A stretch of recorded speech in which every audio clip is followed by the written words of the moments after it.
Apologies for being a little late, just ran a little bit over.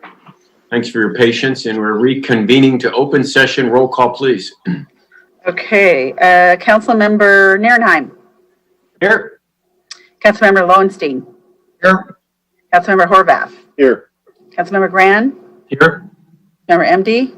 Here. Mayor Brand. Here. Do we have any announcements of closed session items? Any actions taken in closed session we need to announce? I thought there were. Yes, Your Honor. It's F5 case entitled City of Redondo Beach versus California State Water Resources Control Board. It's an inverse condemnation case number 20STCP03193. And that was a unanimous vote to defend the cross complaint filed by certain real parties in interest. Thank you. Okay, thank you. I guess with that, I'll entertain a motion to adjourn to regular meeting. So moved. Second. Okay, motion by Councilmember Gran, second by Councilmember Horvath. Any objections?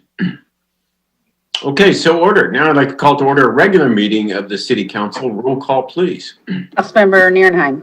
Here. Councilmember Lowenstein. Here. Councilmember Horvath. Here. Councilmember Gran. Here. Councilmember MD. Here. Mayor Brand. Here. Let's all rise and salute the flag and take a moment of silence afterwards. Okay. Where's our flag? There's our flag. I see a flag. Okay, ready? Begin.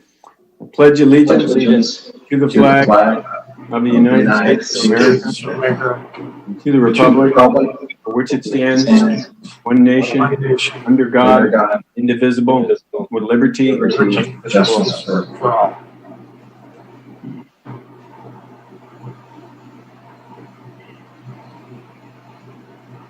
Okay, thank you, folks. I guess we'll just go to announcements. Councilmember Nierenheim, do you have any announcements to make? I do. I've got announcements. As I said last month, I probably won't be having my in-person December community meeting, and I won't be this Saturday. It should have been this Saturday. Instead, I'll be doing my my Zoom online meeting, and we will be having Tom Backley from the Beach Cities Health District online, and I'll have a few polls on there regarding a hot topic has been the last few months creating our own Beach Cities Health department and what would that entail. So of course we can talk about all the other COVID updates, stay at home. Mayor Brandt had some great stuff, so I got some great pictures from his last meeting. So we'll be going over that, going over some outdoor dining items. And other than that, that's all my announcements. Thank you. Okay, Councilmember Lowenstein. Thanks, Mayor Brand. The next District 2 community meeting will be a week from Thursday, December 17th, 6 to 7:30 on Zoom. I'll also be joined by the Beach Cities Health District, Jacqueline Sun, maybe Tom Backley as well too. We'll be discussing local public health issues, COVID obviously, and any other topic that people want to bring up. And also, those of you might have heard that the Santa sleigh is going to be making its way around the different neighborhoods. So, you know, check on the Redondo Beach Police Officers Association's Facebook page for the route in your neighborhood. And that is starting, I believe, next week. This Friday at 6 o'clock, it begins on Manhattan Beach Boulevard, and it goes for 7 days. Yep. So no stopping, but they're going to be going slowly. So, okay, and that's it. Thank you. Councilmember Horvath. Yeah, my community meeting for this month will be the same time and date as Councilmember Lowenstein's. It'll be much more riveting, though. We will be covering, talking with Friendship Foundation about their upcoming project at the old Franklin Park school site. So for anyone who is interested in that, please feel free to come. It's 6 to 7:30 p.m. on Thursday the 17th. Okay, Councilmember Grant. Sure. I want to know that I'm going to have a special community meeting. It's usually this Saturday. It is going to be Monday, the 14th at 6 p.m. We're going to be talking about the temporary homeless shelter. And I will have a special guest, Mike Webb, our city attorney, and a special appearance by no other than Christian Horvath, City Council member for District 3. I'll be talking about the homeless shelters and answering a lot of questions. It should be a very lively discussion. Two, I want to shout out to the Public Works Department. The lights on Artesia Boulevard look fantastic. Thank you so much for doing that. Got them up right after Thanksgiving. And the bike path got a nice mowing job, so it looks just terrific. It's looking great in North Redondo. So thank you very much, guys. Okay, Councilmember MD.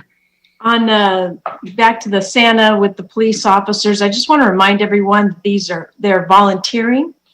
They're doing the best they can in the circumstances that we're in, and also that it's great that they are going to do this. It's modified. But other cities have chosen to not do it at all. And I think it's really great that they're doing this, and we'll just have to adapt on how we do it. In addition to, I just want to get an update to Redondo Rex on Instagram. This is a mom who just decided to spread cheer, and she's been walking the neighborhood in a gingerbread suit. And she now has, I think, up to 5 people that join her. So it just embraces the spirit of Redondo, and I think it's great to watch them all do that and come together in harder times. So thank you to the residents for their positive attitude. You. I'll just pile on even more with the Santa coming to Redondo Beach. Many thanks to Redondo Beach Police Officers Association. It is an all volunteer thing. They do it every year. It's fantastic. They cover the whole town. Starts this Friday, 6 o'clock. There'll be no sitting in Santa's lap or running up to Santa or throwing candy or anything like that. But get ready and look at the map on their website, Redondo Beach Police Officers Association. They show you where it starts, where it ends, which day. It starts Friday, goes through next Thursday. Basically, it starts in North Redondo and works its way down to the south. So it's a week-long event. And yeah, you'll have a rough idea when they're coming by. So get the kids ready. Okay, with that, we'll move on to approval of order of agenda. Is there any motion to approve the agenda or changes to the agenda? Make a motion to approve the order of agenda. Second. Okay, there's a motion by Councilmember Narenheim, second by Councilmember MD. Is there any objections? Okay, so ordered. No agency recesses, blue folder items. I know we have some blue folder items. Eleanor? Yes. Yes, Mayor. We have some public comments for J1, which is non-agenda items. We have a PowerPoint presentation for L1, which is related to the accessory dwelling units. And we have public comments for L2 and a PowerPoint presentation from the department related to the draft Artesia and Aviation Corridor Area Plan. And that's it, Mayor. Okay, is there a motion to admit those to the record? Motion to admit those to the record. Blue items to the record. Blue folder. Second. Okay, motion by Councilmember Narenheim, second by Councilmember MD. Is there any objection to admitting those items to the record? Okay, hearing no objections, so ordered. Consent calendar, we have 3 items on the consent calendar. So anyone can pull any item, anyone in the public can comment on any item. I guess we'll go to the public first. Anyone in the public who would like to comment on these items? Yeah, I have none for Zoom and I have none for e-comment on this. Are there any members of the council that would like to pull any item off the consent calendar? Okay, not hearing any takers, I will entertain a motion to approve the consent calendar. Motion to approve items on the consent calendar. Second. I think Todd beat you there, Laura. I'll say a motion by Councilmember Narenheim, second by Councilmember Lowenstein. I'll do a roll call vote. Councilmember Narenheim. Aye. Councilmember Lowenstein. Aye. Councilmember Horvath. Aye. Councilmember Gran. Aye. And Councilmember MD. Aye. Okay. Moving right along, there's no excluded consent calendar. So public participation on non-agenda items. This is the public's opportunity to speak about anything that's not on the agenda. Apparently we have an item in our blue folder that's about this section of the agenda. Are there anyone wanting to speak in this? Yes, we have quite a few for Zoom, and we also have e-comments. So anybody, well, I'll go ahead and just pick the ones for J1 who asked. Okay. Let me just remind everybody that council cannot comment on non-agenda items. It's not on the agenda. But if they feel compelled at the end of the meeting, they can ask for something to be agendized. But we cannot comment on non-agenda items. So don't expect us to respond. So I'll pick the ones that raised their hand, and then I'll pick the ones that requested also for J1. So first person is Stacy Oldham. Looks like she wanted to comment on L2, but maybe she wanted to comment on this as well. Correct. So she has her hand raised. I don't know. Let's see. Stacy, did you want to talk under non-agenda items, or do you want to speak specifically about item L2, the Artesia corridor issue? Okay, she's not. Just the agenda item, Mr. Mayor. There you go. Stacy? Yes. You want to speak about the agenda item L2? Yes, just comment on the agenda item L2, please. Okay, well, wait till we get to that item. This is for non-agenda items. Thank you. Okay, thank great. you. Thanks. Any other non-agenda item comments? Yes. Okay, let's. Okay, Eugene Solomon. There you go. Okay, go ahead, Eugene Solomon. Okay, here we go. Let's see. You're muted. Can everyone hear me all right, please? There you go. Yes. Okay. Thank you. Thank you, Mr. Mayor, members of the council and staff. Eugene Solomon, Redondo Beach. Last Thursday night, the GPAC had a meeting, and it was called on November 25th. We got notice to the meeting. That was the day before Thanksgiving. And then just 8 days later, on the Thursday following Thanksgiving, we had a meeting. It was our first meeting of the GPAC in a year. We received some notice from the staff on the Monday before the meeting. That was land use. And then at 4:22 p.m. on the day of the meeting, we received a 39-page packet of what we would be discussing that night. It was items to go ahead and bring RENA numbers into balance for the city. We were asked to find 1,463 low and low income units. The staff and the consultants brought us a presentation that overlaid deep red for high density housing in all parts of the city in order to meet that goal. We didn't have very much time to review the documents of the material, and we were given only an opportunity for an up or down vote on staff presented options. It was either yes or no. And if we voted yes for the staff proposed option, it essentially eliminated everything that the GPAC had done over the course of the previous 3 years. Because we weren't considering anything except for where we could dump as many housing units as possible to try and meet RENA numbers. So it was hastily convened, talked a lot about zoning rather than planning. It was short-sighted in the sense that RENA numbers are more short-term than long-term, where the GPAC was charged with looking 30 years out.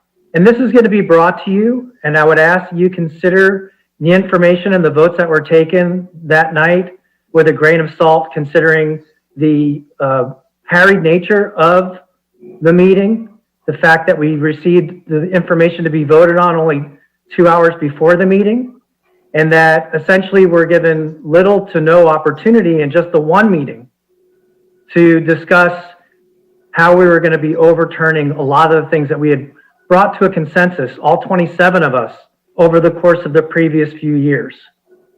I just want to bring your attention to that, and thank you for the opportunity to speak to you tonight. Thanks very much.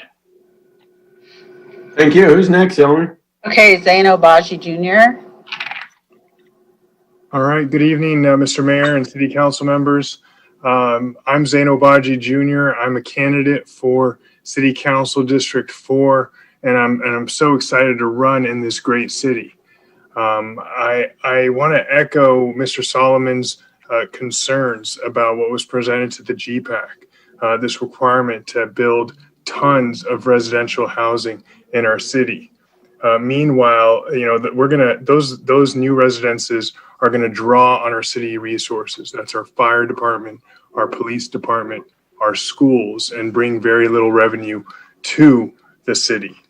That's problematic. I don't think we're doing enough to push back against Sacramento and get Sacramento's attention that this planning for the entire state and applying to dense Redondo is not working for us or our residents.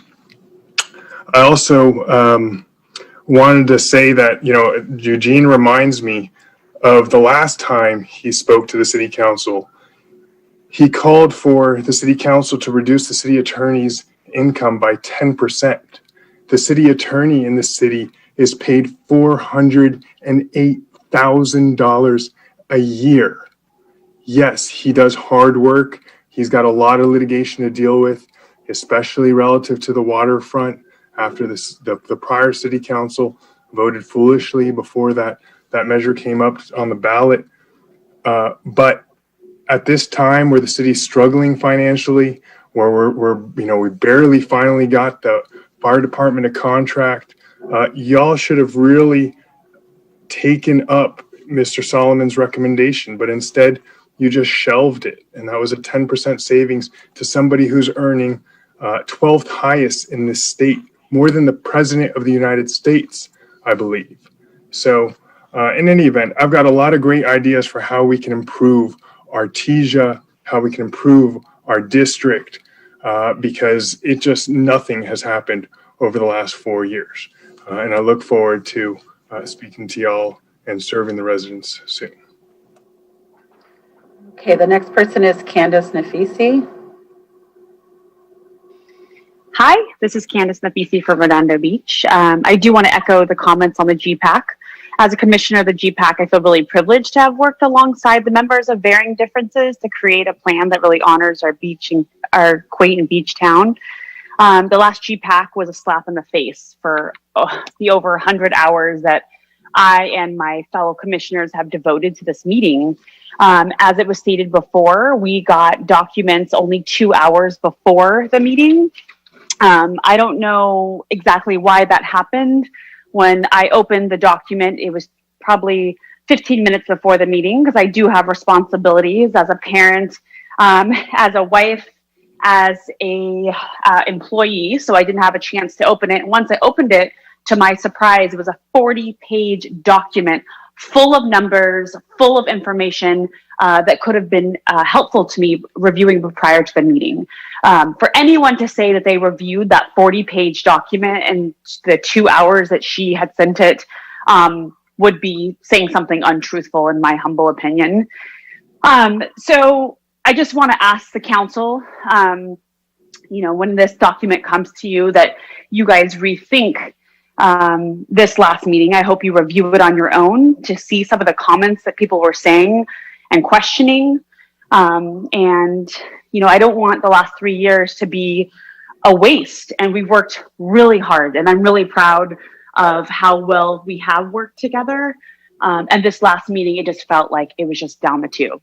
Lastly, the chair had said multiple times that we would have a hard stop at 10:30. Unfortunately, at 10:30, at 10:40, I actually did have to go. I do attend kindergarten daily with my son, so I did have to go.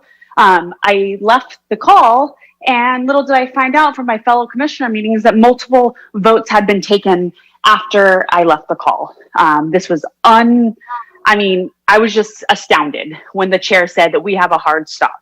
So I didn't get a chance to vote because the votes took place after I left. So there are a lot of inadequacies in this meeting, and I hope that you rethink it.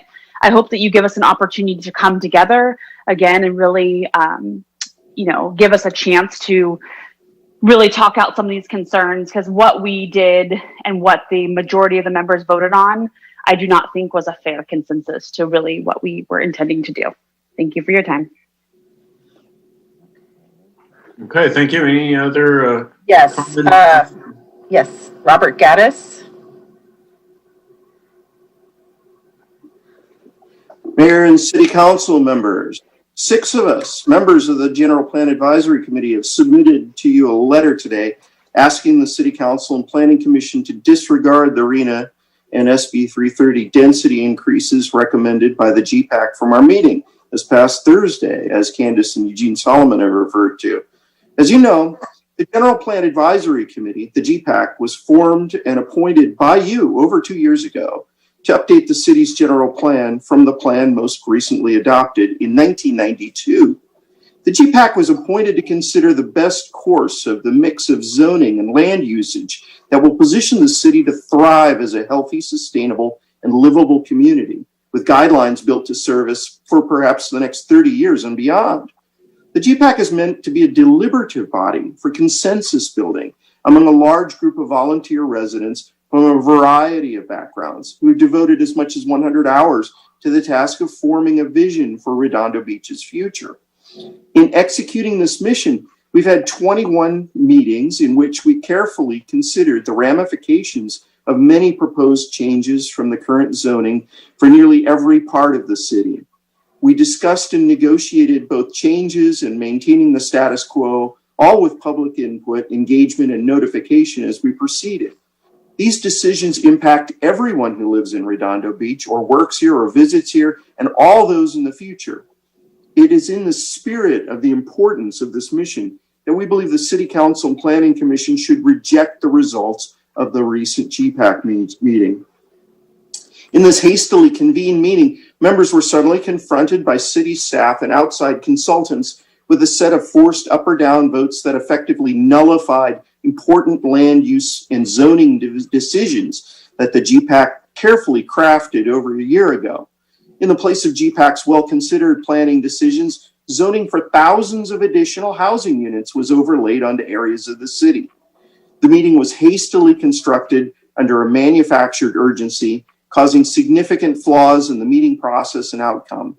And among the flaws, and some have been mentioned, GPAC members were provided with information only 2 hours before the meeting convened. And there were only 2 choices for each item, with extremely constrained time and to evaluate information, consider impacts, and access discussion. The public was also denied this crucial information for their advanced consideration and opportunity to have their voices heard. This certainly could be a violation of the Brown Act. Additional significant flaws are detailed in the letter presented to you today. In conclusion, we request residential density increase decisions from GPAC 22 be rejected as null. Thank you. Okay, we have Eric from, let's see. Hello? Hello. Hello there, council members. My name is Eric Araujo. I've been living in Redondo Beach for about 9 years now. This is my first time ever attending a city council meeting. What I'm coming to you guys basically to speak about is essentially the mayor's new lockdown provisions that have been affecting the whole county. As I hope some of you guys are aware, the Los Angeles County Sheriffs, as well as our neighbors in Orange County and Riverside, have effectively agreed not to enforce the governor's lockdown provisions. These provisions are, in my opinion, and I assume I'm not certainly alone in this, unconstitutional, and they completely hurt and ravage our communities.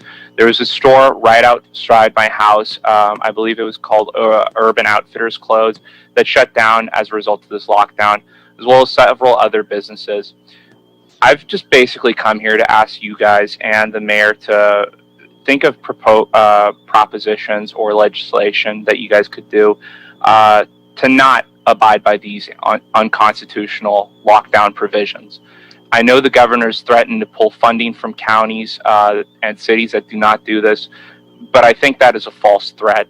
And I think that I would not be alone in asking you guys this, as several of our businesses have been hurt by these lockdowns, and they're not favorable to anybody. I think that you guys would be doing a service to our community by taking a stand and asking law enforcement of the RBPD to not enforce these provisions in our local businesses, and if possible, even barring county officials from implementing their health guidelines to restaurants that refuse to comply with these measures.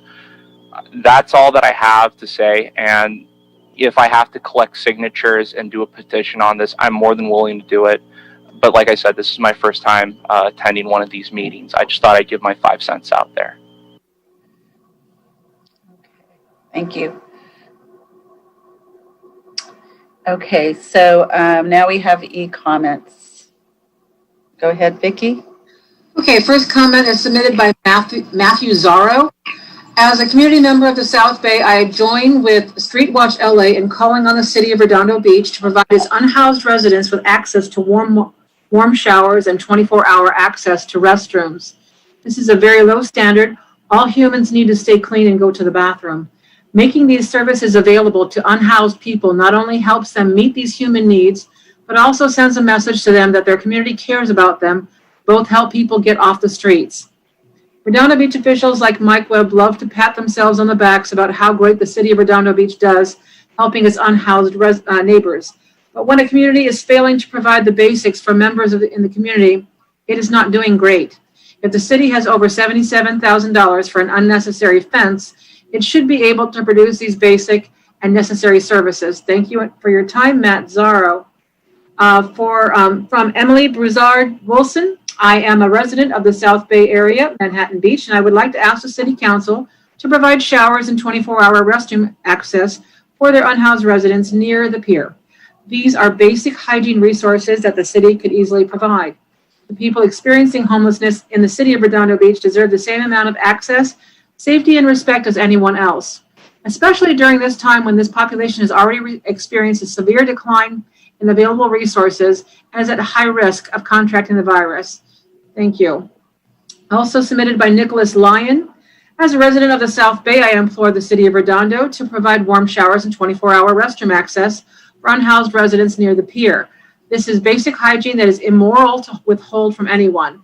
Unhoused residents are struggling massively with the pandemic and are at a higher risk, and anything that can be done to support them should be done. Thank you. Okay, next one I'm going to skip because it actually is for item another item on the agenda.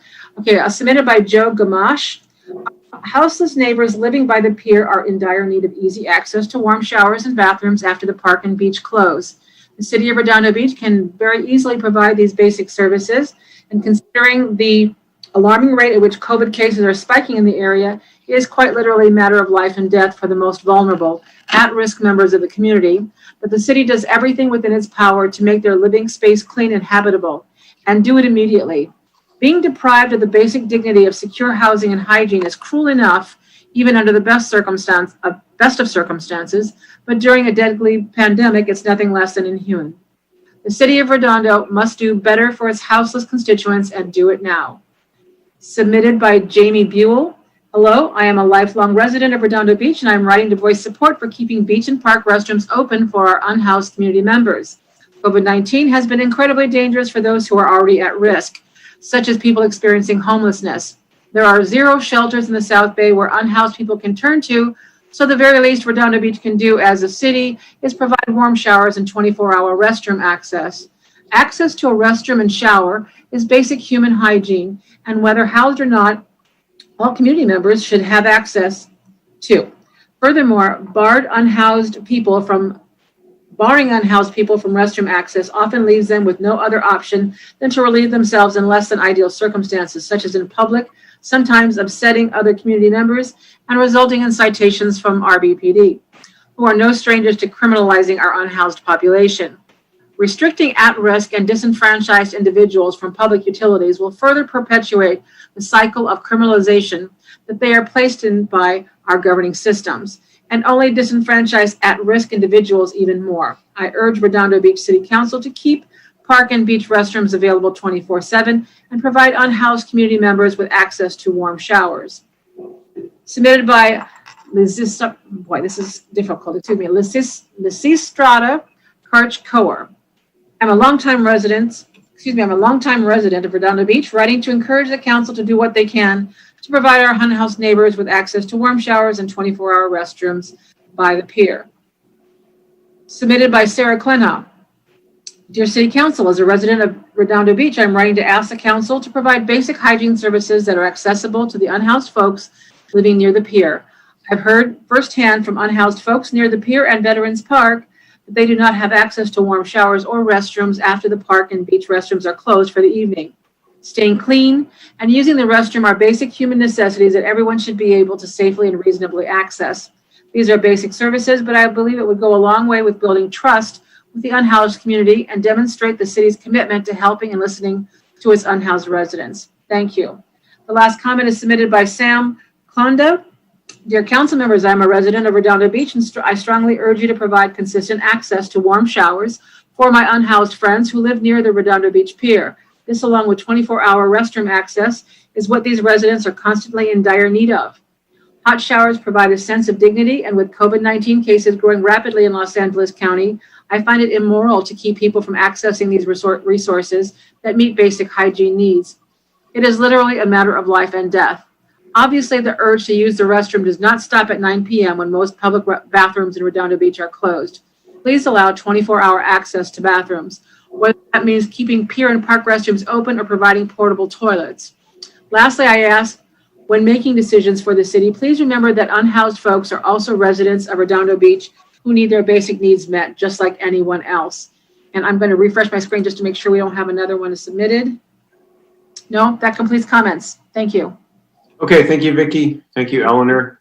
That completes public participation on non-agenda. Actually, Mayor, I have one more person. She was trying to get in, so. Oh, okay, go right ahead. Sheila Lamb. Sheila, you're in. She's on mute. Apparently, she's muted herself. You gotta unmute yourself, Sheila. There you go. Are we good? Yep. Okay. Thank you so much. Thank you to Katera also for helping me get on. So good evening, council members and Mayor Brand, Sheila Lamb, District 4. I am speaking tonight regarding the recent GPAC meeting in which RHNA housing density decisions were made. Before I explain, I want to thank the planning staff for their time and effort in guiding the GPAC over the last few years. Our group of diverse individuals came together to craft land use recommendations that reflect the diversity of our opinions and those of all the residents. It wasn't an easy task, as you know, and the product of our efforts has yet to come to the council. But this valuable process was disrupted at our last meeting by the untimely request by our consultants to make a yes or no decision about increasing density in Redondo Beach. A yes vote would be to increase, and a no vote was not to increase density. But they advised us that a no increase vote was not a good option. In my view, it is inappropriate for RHNA housing density decisions or recommendations to be made by GPAC members. While both RHNA and GPAC involve land use, they are separate issues and require completely separate processes. GPAC's role is to recommend land use preferences of the residents after deliberating the issues for a period of time, which we did. In contrast, the RHNA process is the imposition of directives from the state of California to increase housing density and is related to Sacramento's recent efforts to take zoning decisions away from municipalities like Redondo Beach. These two processes must remain separate so that there is a clear distinction between the state's directives to increase zoning and residents' preferences on local zoning. The record must show that the GPAC's work was free from the influences of the state's RHNA directives. By integrating the RHNA process into the GPAC process, there could be a perception that the GPAC agrees with the state, that the state has the right to take over local zoning decisions. The council agrees that we are in conflict with the state regarding the right to local zoning decisions.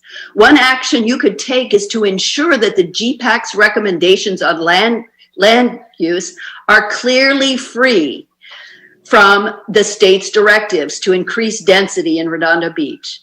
To do that, I have one sentence left. To do that, you must reject any recommendations brought to you from the GPAC regarding RENA housing density increases. Thank you so much, and thank you for all your work. Take care. Okay, thank you. Sheila, anything else? Any more comments? That's it. Okay, moving right along, we are going into 2 public hearings. First, I'll go through ex parte communications. Feel free to address each public hearing about who you've spoken to. I'll start with Councilmember Nierenheim. Thank you, Mayor Brand.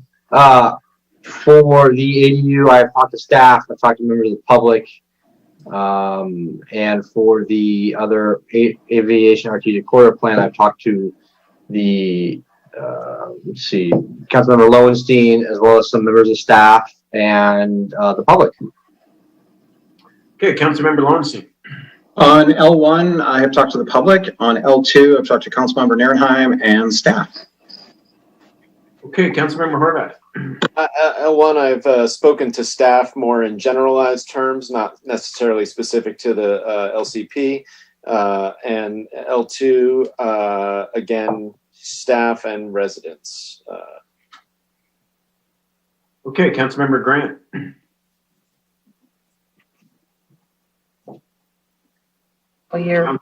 Well, My bad. We're keeping maneuver there.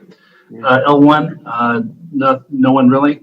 And L2, spoken with staff and extensively with the public. Okay, Councilmember MD. For L1, I've also generally, not specifically to this hearing, but I've been speaking to staff and to the general public about that. And then for L2, the North Redondo Beach Association, along with, I've featured it several newsletters, has had some conversations with residents about it, and staff as well. Okay, thank you. For myself, both I've spoken to the public extensively about ADUs and people in the coastal zone. I've spoken to staff about it, obviously. And the Councilmember MD's point, I've been talking about it for a long time with members, and we've been talking about it here at this meeting for a long time, but we've been talking to members of the public and staff on an ongoing basis. I have been. L2, likewise, spoke with a lot of business owners along Artesia Boulevard, spoke with a lot of residents about what to do with Artesia Boulevard, and obviously with staff, attended meetings related to this, the GPAC meeting specifically. So with that, I will entertain a motion to open the public hearing of L1. So moved. Second. Okay, a motion by Councilmember Nierenheim, second by Councilor Horvath. Any objection? Okay, public hearing is open. Brandy Forbes, our community development director. Brandy.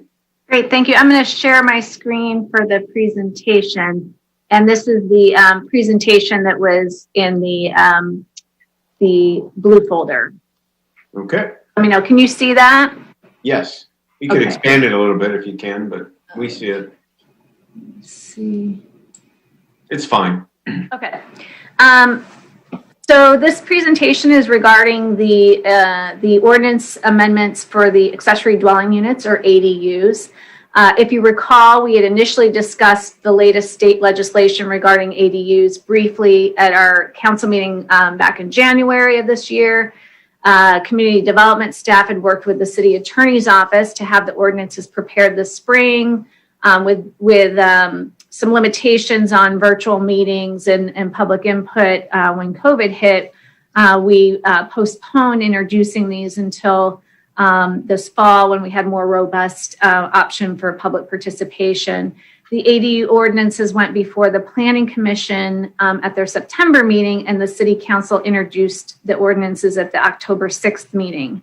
However, after the ordinances were introduced, but before they were adopted, the California Department of Housing and Community Development, or HCD, provided comments, including revisions that would be necessary for the ordinances to be in compliance with state regulations. So staff revised the ordinances accordingly, and the Planning Commission reviewed those ordinances at their November meeting and adopted resolutions recommending that the City Council adopt the revised ordinances. So this agenda item is that public hearing to introduce the revised ordinances for ADUs, incorporating changes to address HCD's comments to ensure that the ordinances are consistent with state law. So just as a real quick recap, in 2019, the State Senate and Assembly adopted several bills related to housing, specifically to ADUs. The governor signed the bills into law in October of 2019, and those new regulations became effective at the beginning of this year. At the beginning of January, HCD provided a summary of the changes and the final adopted legislation language related to ADUs. And there were several bills adopted, so the final language was dependent on the sequence of when those were signed into law. So we had to wait for the HCD final legislation. Once we received that summary, we worked with the city attorney's office to gain further information about the appropriate implementation. Most specifically, one of the determinations or designations in the regulations was streamlined ADUs versus non-streamlined ADUs. And we discussed that at the October 6th meeting. We incorporated that distinction in the proposed ADU ordinances. And just a reminder, some of the basic key changes to the legislation included that the city must allow ADUs in all areas zoned to allow residential, including multifamily and mixed use. Junior ADUs or JADUs must be allowed in certain streamlined conditions. Minimum lot size requirements cannot be required, and that was something that we had previously in our regulations. Owner occupancy restrictions are not permitted. Now that will sunset in 2025. So rather than having to remember to come back and revise this at that time, we incorporated language so that will automatically go into effect at the beginning of 2025. Jurisdictions may prohibit rentals of less than 30 days in all ADUs. And then the setback heights, unit size, parking, that all varies based on whether it's a streamlined or non-streamlined. So I'll go through a real quick refresher on the streamline, just so that the information's out there with this public hearing. There are 4 categories of streamlined ADUs, and per California Government Code Section 65852.2, subsection E is where they reference the streamlined, and then subsections A through D are for the non-streamlined. The streamline is regardless of any other provisions. If a streamlined ADU meets those very basic standards that are stated in that subsection E, a city must approve the application and may not impose any other standards. So we're our hands are tied on those 4 types of ADUs, the streamlined. If the application does not meet those standards, it would be regulated by non-streamlined section of the regulations, where we have a little bit more say in our own ordinance regarding those. Not a lot, there's still some restrictions and limitations. The 4 streamlined categories, there's 2 that are single family, 2 that are multifamily. For the single family, there is that wholly within. It could be an ADU or a JADU. It's got to be within the existing or proposed single family residence. There's no side or rear yard setback because it's within the existing structure. And there's no size limit on it because it's going to be within that structure. JADUs, we can impose some restrictions, including that owner occupancy requirement. So we do have that in the draft ordinances. The second was the single family new detached. So it has to be on a lot with an existing or proposed single family. It must be detached from the single family, must be new construction, 4-foot side and rear yard setbacks. We can't go any higher than that. And then we can't go any lower than an 800 square foot maximum size limit and a 16-foot height limit. The third is the multifamily. It's a conversion of non-livable space. So similar to that wholly within, it would be wholly within the multifamily structure.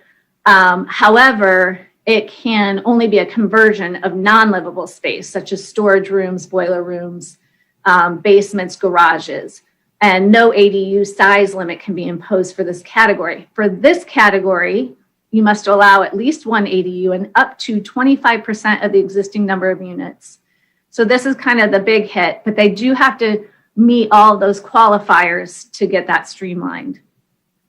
For the fourth category, it was multifamily new detached.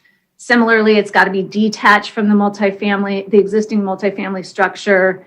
It can be in combination with that conversion. So there could be more than just these two on that lot, but they each would have to meet their streamlined conditions. 4-foot side and rear yard setback can be required. There cannot be a size limit to the ADU imposed, but you can limit it to 16 feet in height. And then for all streamlined is parking. And this is what I really want to touch on because I'll get to it towards the end of the presentation. If you recall, in inland zoning, the city cannot require parking for streamlined ADUs or JADUs, period. And then what we had proposed was in the coastal zone, a requirement of one parking space per ADU or JADU provided on that same lot. And the city cannot require replacement parking of converted parking spaces. So that's what we have proposed, and I'll get to the HCD comments on that. And then if it doesn't meet those four streamlined conditions, there's the non-streamlined. For ADU applications, the city can impose some standards such as parking, height, setback, some architectural review. But until our ordinance is effective, the state's non-streamlined regulations, which are much more lenient, are in effect. Those don't have any height or story restrictions, and the unit could go up to 1,200 square feet. So that's why we really want to get our ordinance in place so that we can have the limits that we feel comfortable and can put in place for the ADUs. The city had originally proposed that non-streamlined standards apply to lots with single-family residences only. As you'll see in the HCD comments that I'm going to get to in a moment, we now have to allow that on lots with multifamily dwellings. However, that could be limited if it's under the non-streamlined to just one ADU. We're still able to limit it so that a JADU would not be allowed in non-streamlined. And the city can require an ADU to comply with certain design standards and fees, and the maximums of the size limits would be 850 square feet for a studio or one bedroom, 1,000 square feet for greater than a one bedroom. We can then put the height limit. We can't go below this, but we can put the 16-foot maximum height. But we can also now limit it to 1 story, which is what we had previously in our regulations before those became null and void. So we have put that into the non-streamlined regulations. Setbacks, 4-foot minimum side and rear yard, but we can also require a 5-foot minimum distance between structures. Now here for parking, in the coastal zone, we proposed the requirement of 1 parking space per ADU provided on the same lot as the ADU, regardless of the inland's waiver. So inland, we can't require that because basically most of our city, all but a handful of blocks, are within a half-mile public transit. So those end up being exempt, and we can't require parking in those locations.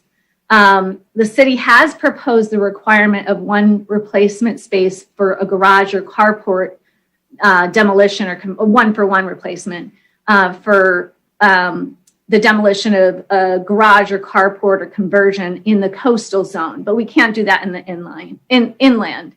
But again, this is for the non-streamlined. So I just wanted to touch on the parking.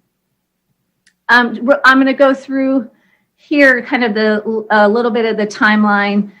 Since conflicting local provisions are rendered null and void, leaving the state regulations to govern, the city staff recommends adoption of the ADU ordinances that meet the state regulations and implement what local controls are allowed. The draft ordinances for the planning that the Planning Commission and you had previously considered were sent to HCD initially on September 3rd.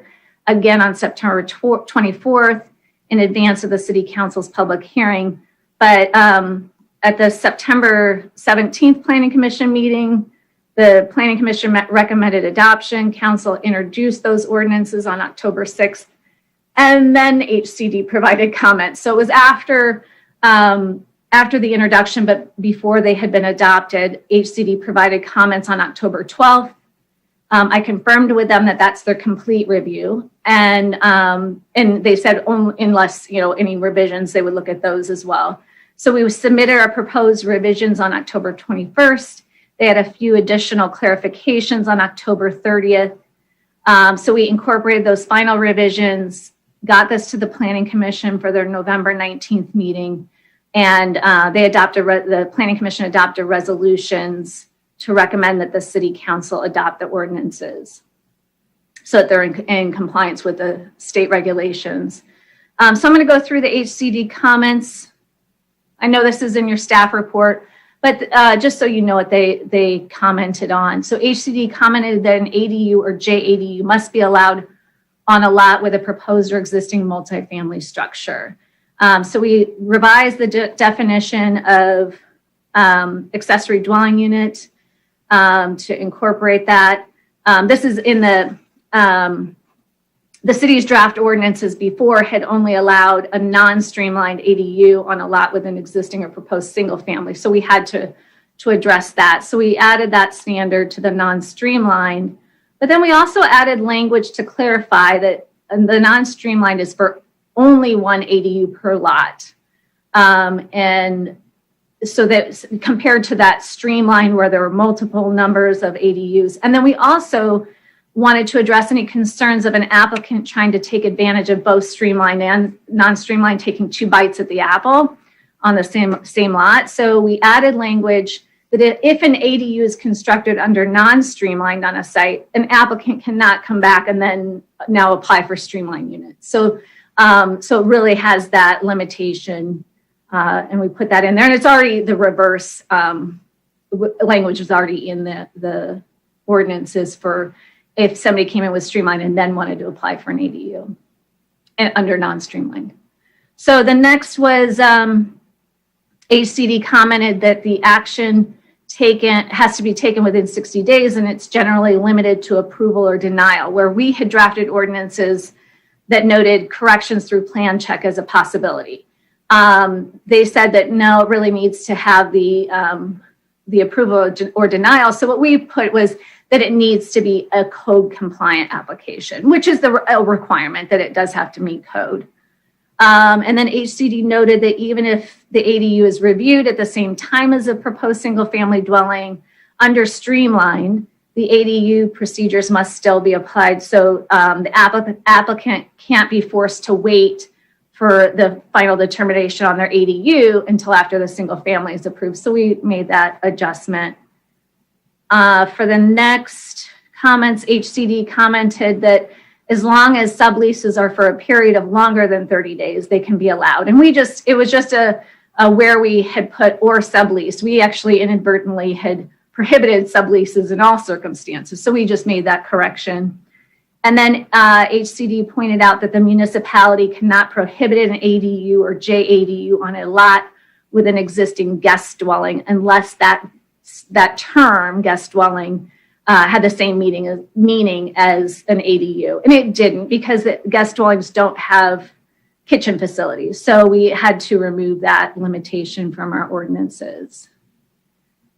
And just a couple more slides, so hang in. HCD wanted the language regarding streamlined detached with multifamily to be clear that it's 2 units are permitted. We had language in there that means the same thing. We had no more than 2 detached, but they wanted it to be 2. So we just changed the language. It means the same thing. HCD noted that requiring an entryway to be at least 10 feet from the property line cannot be a requirement if it prevents the development, but we could put it as encouraged. So we can only limit it to a 4-foot setback. So we revised the language in that regard. Similarly, they said that we can't we can't limit it so an ADU couldn't face the front property line. And actually, we've had an application come in where if they're converting a portion of the existing single family and the JADU wants to use the existing front door, I guess that would, make sense. So we revised that language, that it's just a preference that the entry would be in a different location than facing the front property line. And then the final comment is HCD pointed out new legislation that was passed this year, AB 3182, that goes in effect in January of 2021, requiring that not only must a JADU and an ADU be allowed on the same site under Streamlined, but they may be contained in the same residence. So it doesn't mean that there can be more than those two on the site. It just means that they could be allowed in the same structure. So we revised the language to address that. Just a couple of additional comments. The city did add clarification. Since we were going back and we had this conversation at council, we wanted to just be clear that the preservation ordinance needs to be applied specifically regarding the Mills Act under non-streamlined, and this is allowed per state regulations. I do want to point out, I'm going to go back to what I was talking about with the parking, is HCD did not issue any comments regarding the parking sections of the proposed ordinances, and they were very thorough in their review. As I mentioned earlier, we have requirements that we put in there for the coastal zone that's not allowed in the inland. So we're moving forward with those. They certainly had their opportunity. They had reviewed this multiple times. So they must have found our conclusions were appropriate for the coastal zone. And then since conflicting local provisions are rendered null and void, leaving the state regulations to govern, we prepared these revisions to meet the state regulations and implement what local controls are allowed. And Planning Commission unanimously made the recommendation for City Council to adopt the ordinances. And here are the actions that are before you for consideration tonight. And I'll open up for any questions. Okay, thank you, Brandy. That was a very comprehensive report. Really, I know it's a lot of information. Yeah, and it just keeps coming, and the changes keep coming. And I assume, though, that all the recommendations you're making are complying with state law. And it's great to have HCD have provided this information, so we didn't have to come back and have our ordinance determined invalid. There was a bill that passed the Assembly last year that did not get back to the Senate in time, SB 1120, that really required lot splitting of single-family residences, where it was requiring the city, if requested, really ministerially, to split the lots, where you would go from one lot number to two. And I took that to mean that then ADU and junior ADU would be allowed on each of those two different lots. Are you? Did you look at that, or? I didn't look at it for those details. It's certainly one of the things that the state's regulations that are in place now does allow is if a municipality wanted to, they could allow people to sell off the ADU separately. And of course, we did not incorporate that into our ordinances.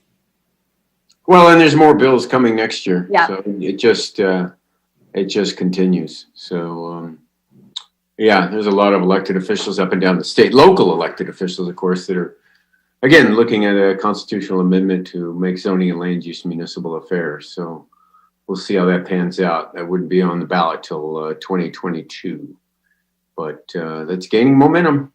Oh yeah. A lot of cities are really, really tired of having Sacramento move the target. They move it every year now, and they'll be moving it next year. So, and we spend a lot of money, effort. You hear about the complaints at the GPAC. You see us going through these hearings, and then the state just passing a law and undoing everything. It's really very inefficient. Anyway, I don't see any hands up. Is there public comment to this? Let's see. I have no Zoom comment, but I think we have no e-comments for this one. Yep, no comments. What happened? I'm sorry.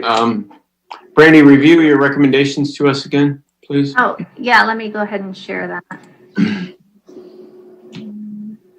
Looks like somebody put their hand up. I'm sorry. That was you, Brandy, and now Councilmember Nierna. But go ahead and review your recommendation. Yeah, so, once you would close the public hearing, introduced by title only, and then, the first ordinance is 3210-20, an ordinance of the City Council of the City of Redondo Beach, California, amending Title 10, Chapter 2 of the Municipal Code pertaining to accessory dwelling units in residential zones consistent with state law, and introduced by title only ordinance 3211-20, an ordinance of the City Council of the City of Redondo Beach, California, amending Title 10, Chapter 5 of the Municipal Code pertaining to accessory dwelling units in residential zones in the coastal zone consistent with state law.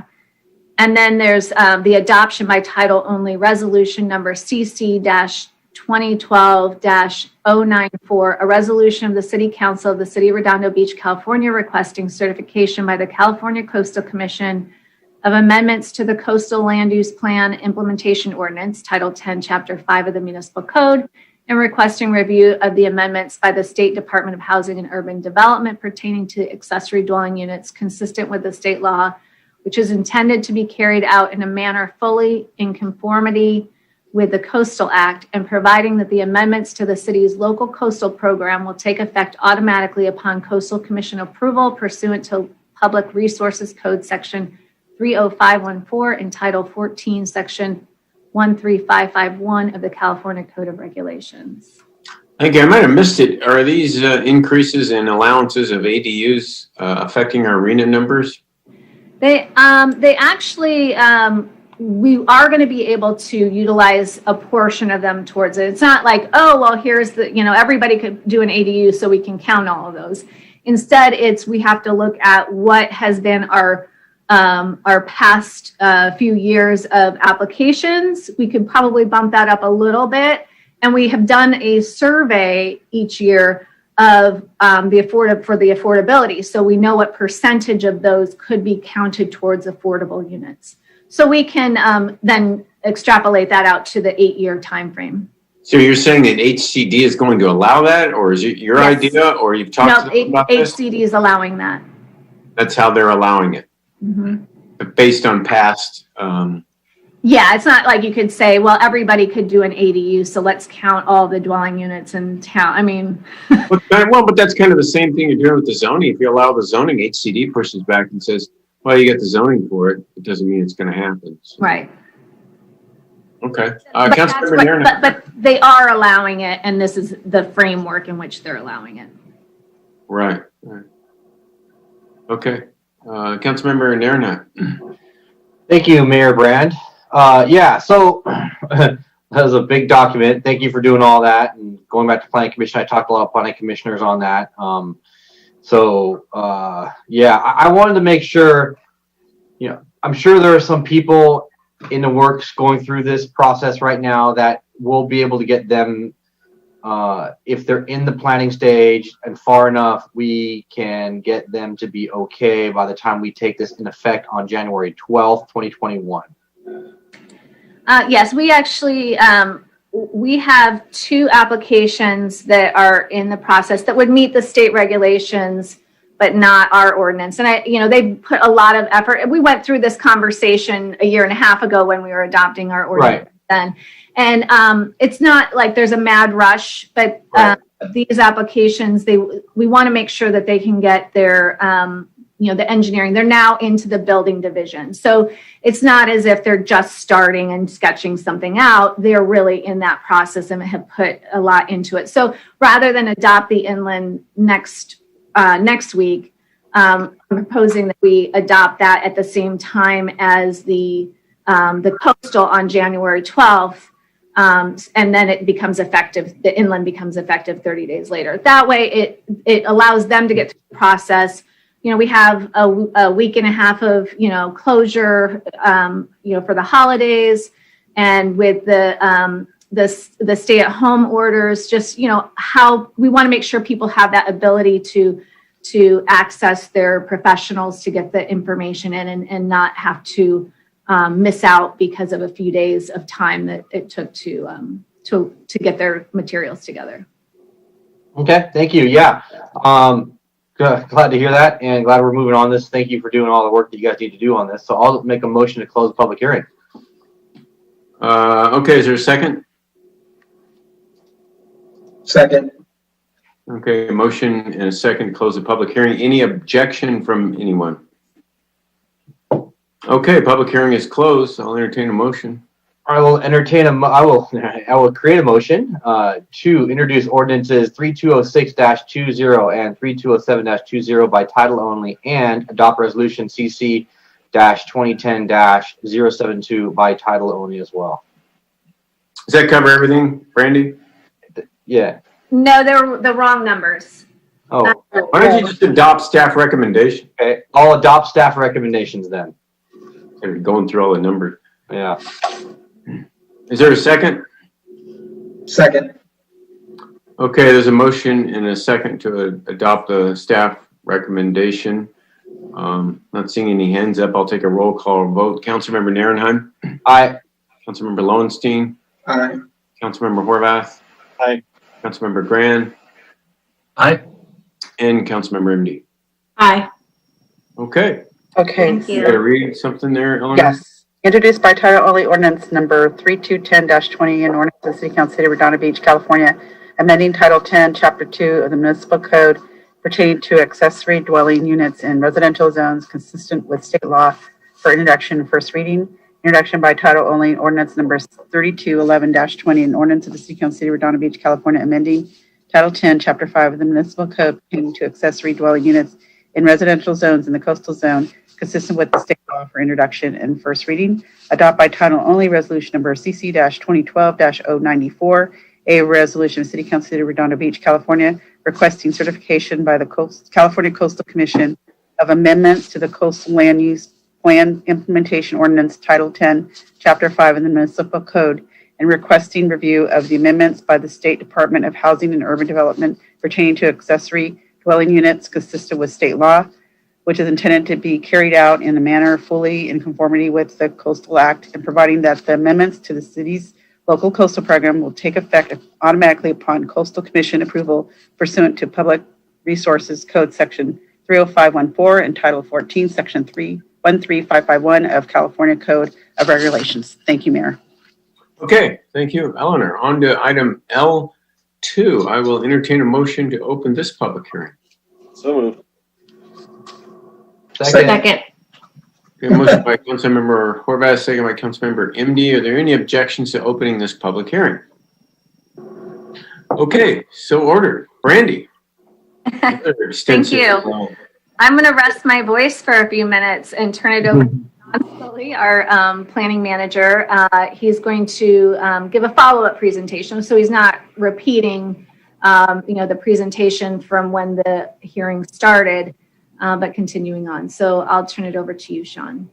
Great. All right. Thank you very much, Brandy, Mayor, members of the City Council, Sean Scully, Planning Manager. I'm going to go ahead and queue up the PowerPoint.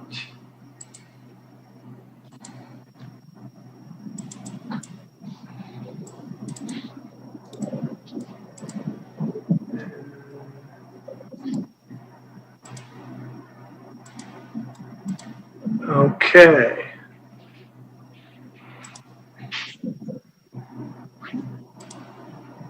Okay, can everybody see that? Yeah, looks good, Sean. Great. All right. So, as Brandy introduced, this is the Artesia Aviation Corridors Area Plan. This is our continued public hearing from October 6th. So it's our second public hearing on the item. And just real couple of slides, tell everybody where we're at. This is the Aviation and Artesia Corridor Area Plan boundary running along Aviation Boulevard from Harkness to Artesia and then east to the railroad track crossing. And just one slide that just kind of summarizes all the things we went through on a very comprehensive introductory and background presentation and on October 6th. Also, the administrative report and the PowerPoint presentation from that prior hearing was attached to your report.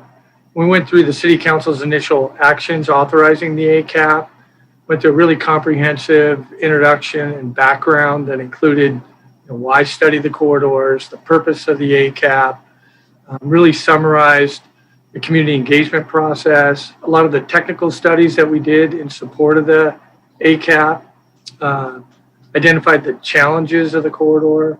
Then we went through the GPAC's work.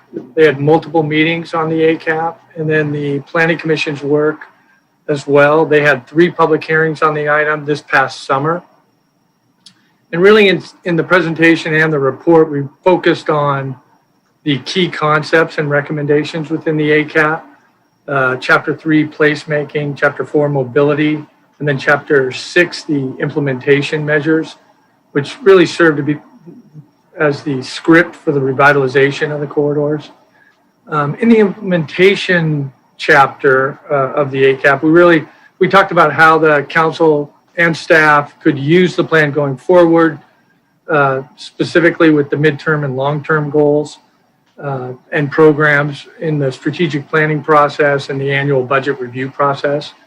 And then, it was important that we share with the council these 2 case studies where we actually went in and looked at specific sites along the corridor and presented the issues that come up continually, and they're namely parking as an impediment to future development opportunities, and we walked through those.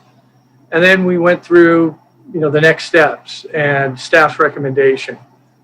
And so this slide here was really the culmination of the last meeting and the direction from the City Council to staff at the end of that meeting was to bring back proposals inclusive of necessary environmental review documents for item 1A, 1B, and 1C. And those A and B were 2 amendments to the Redondo Beach zoning ordinance.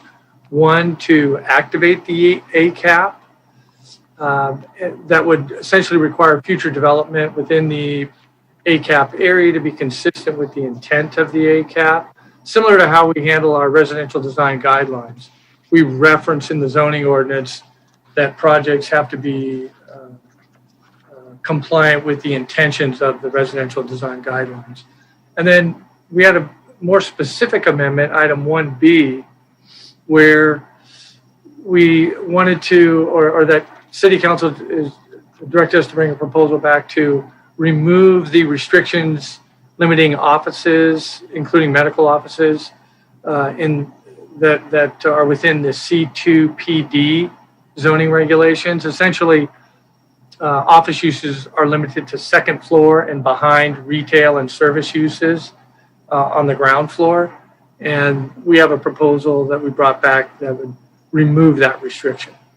And then 1C, the other proposal is for bringing back a parking implementation study that would really inform the best options necessary to really address those parking impediments that we have been facing for years and that we kind of highlighted in those case studies.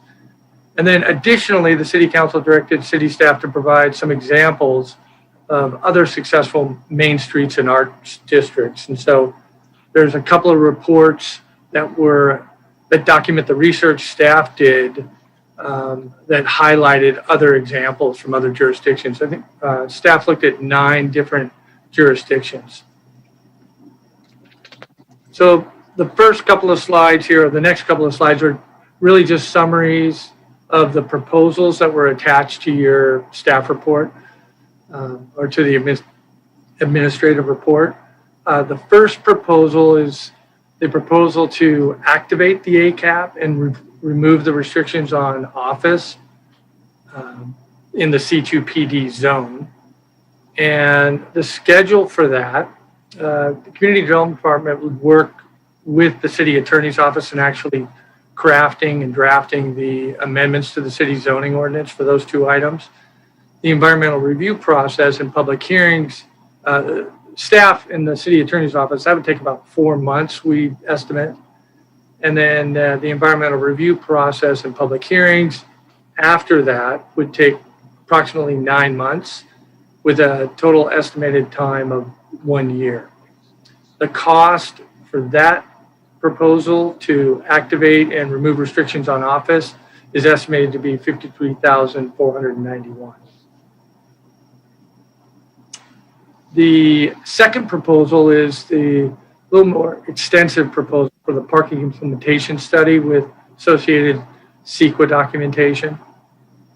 And I failed to mention on the last slide, but both of these proposals are from Rincon Consultants for the environmental work and Fair and Pierce for the traffic engineering consulting. So the parking implementation study would be a very comprehensive study. Would analyze shared parking model and update the shared parking model. And it would also include an estimate of future parking demand based on the land uses in the corridor, parking ratios and supply changes to determine whether or not there's sufficient parking to handle and accommodate future uses, or if there's a shortfall. And then there's a whole component of parking management strategies, implementation, and citing recommendations in the event of a shortfall for public parking facilities. Also includes a recommended amendment to, and this is kind of the big get, or one of them, the recommended amendments to the city's existing parking regulations to kind of open it up. And then a comprehensive parking implementation plan, report, and a series of public meetings to engage the public on this.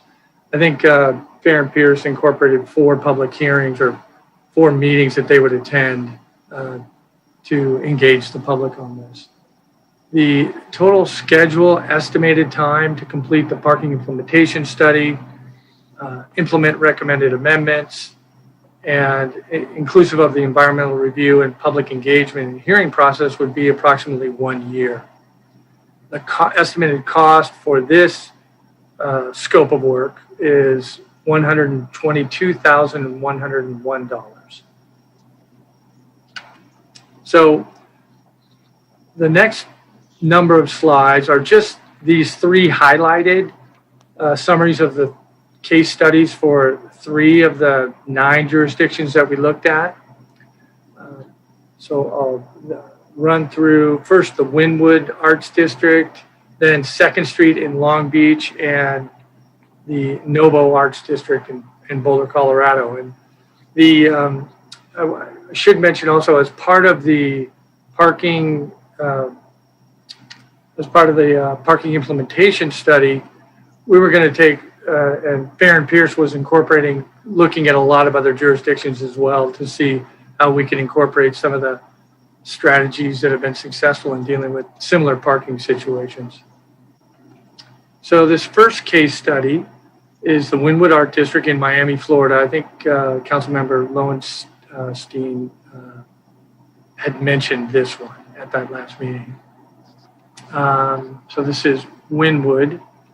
The focus of this study was a successful revitalization through an arts district. And a little bit of background, there's also some illustrations that show how murals are really used in some of these areas. This was originally a home to manufacturing. The Wynwood District later gained recognition as a garment district, and then an influx of retailers and manufacturers. And then as companies vacated warehouses, properties through the late 90s and early 2000 began to experience some revitalization, eventually becoming home to a mix of galleries, public art, retail, and restaurants. So some of the contributing factors we discovered to the revitalization, they retained many of the industrial characteristics, the lot sizes and the uniformity. And some of these aren't directly applicable, but we just thought we'd walk through them. It has its own zoning, NRD, their neighborhood redevelopment district, so singular zoning for this district. influential and active bid, the Wynwood Business Improvement District. And then this is a kind of a multi-decade transformation from industry to high-density residential and mixed-use development. A lot of photographs that really show how much art is part of that district. Some more contributing factors to revitalization. District-specific zoning encourages taller buildings, enhanced and expanded pedestrian and bicycle infrastructure, and it introduces vegetation, bioswales, living walls, and other green infrastructure. Parking requirements for new and existing developments can be met on-site and off-site, can be met by on-site and off-site parking. So they allow some of their off-site parking to be credited towards the businesses. Pedestrian-focused ordinances require developers to widen sidewalks, limit curb cuts, and promote open-air retail. And then their zoning rewards FAR bonuses for pedestrian passageways and connecting corridors. So we have some of those elements in the ACAP for pedestrian corridors from the residential neighborhoods into the commercial district and between the commercial lots. So case study 2, 2nd Street, Long Beach. I think Councilmember Grand brought this one up. So we have a little look at the 2nd Street in Long Beach and how they've dealt with some of their issues. Now this is more of a corridor, so it's a little more similar to Artesia than a district area of blocks in all directions. And just as a comparison, 2nd Street for the 2nd Street corridor is approximately 0.6 miles, whereas Artesia Boulevard is approximately 1.3, and Aviation is 0.6 in length. So just some of the background, 2nd Street is bounded by Livingston Drive and Bay Shore. Long Beach Municipal Code refers to this area as Area D of the coastal zone and designates it as a neighborhood pedestrian-oriented commercial designation. 2nd Street is known and visited for its numerous restaurants and retail offerings, and is considered a pedestrian-friendly main street. A lot of retailers, recognizable retailers and restaurants on that corridor.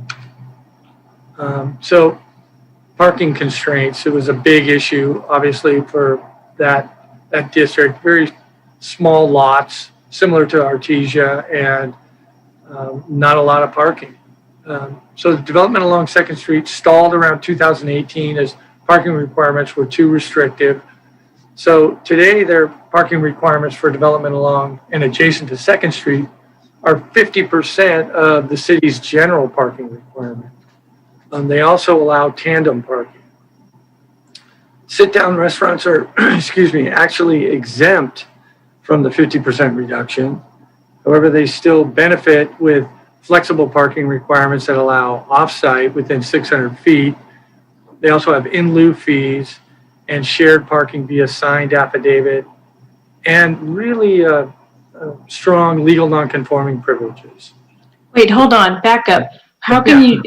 What tandem parking is also allowed? What do you mean by that? So in the parking lot, we have very strict standards for clear backup space.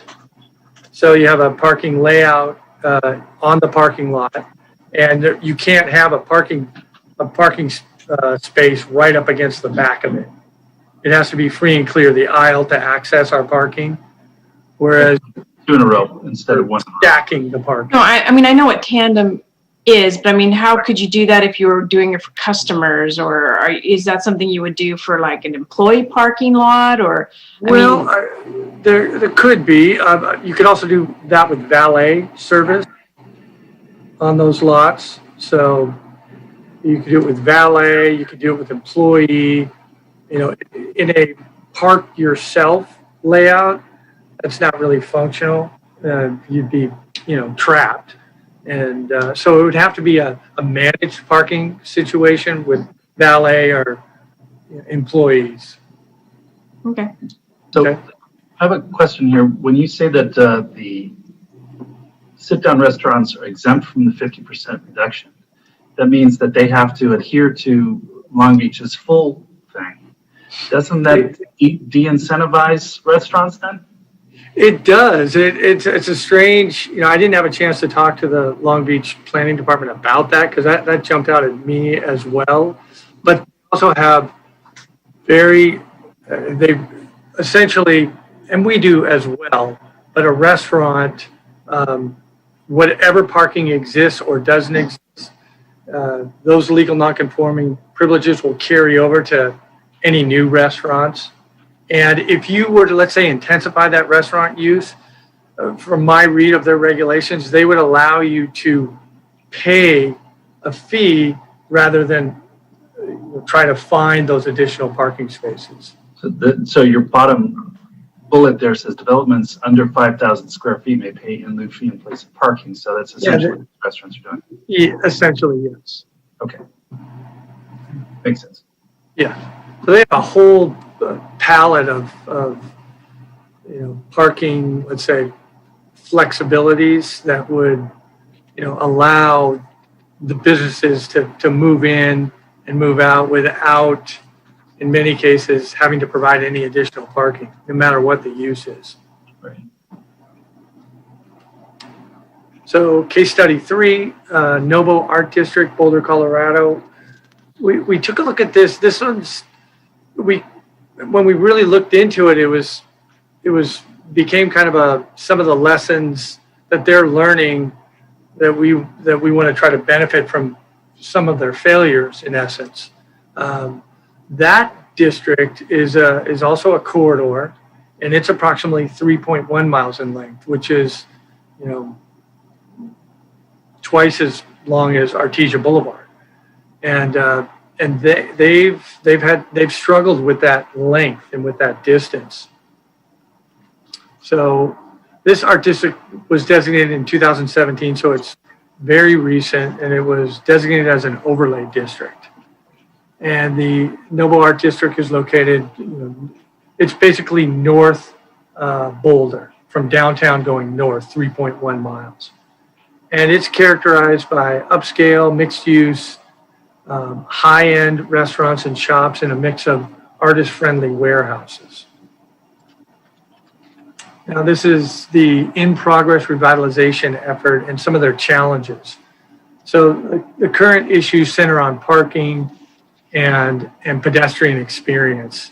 The distance between the sites, there seems to be two hubs, the north end and the south end, and it's just a lot of space between these districts. So that's posed, some issues for them. Difficulty in finding parking in that district, and zoning that forbids, and this is one of the things that's, as far as making it artist friendly, that came up in this research, was the zoning forbids the artist from selling art within the residential areas, which is where many of them live.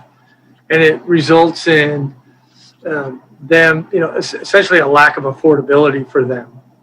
They have to, in addition to where they're living, they then have to take their art to the gallery warehouses.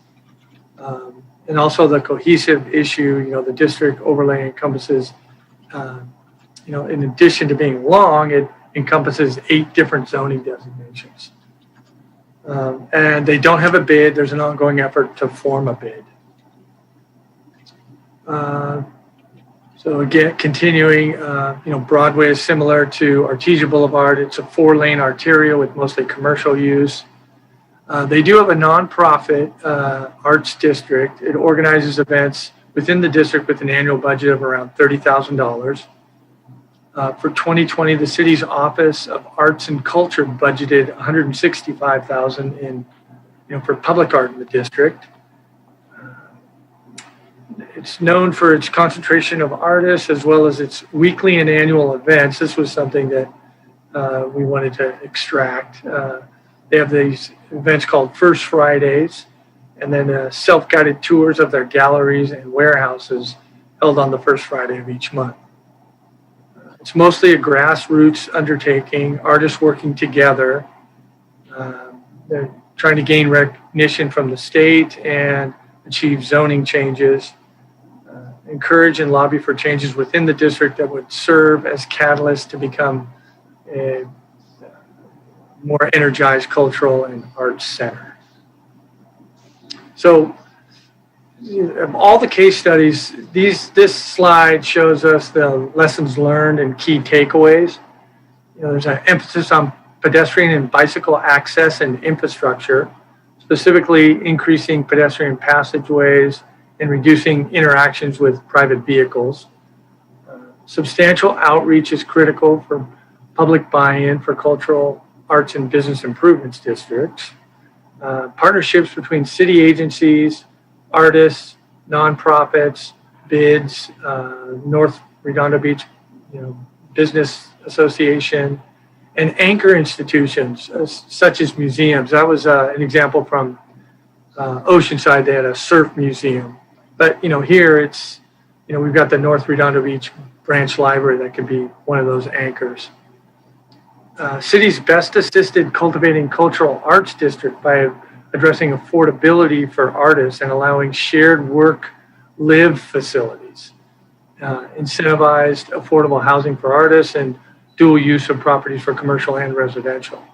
A big takeaway is reduced parking requirements, shared parking agreements, flexible parking is really a catalyst for new development and investment. Key challenges identified within certain districts, lack of cohesive district due to large area coverage, a disconnect due to large arterial roadways and bisecting districts and significant districts or distances between crosswalks, poor lighting along walkways,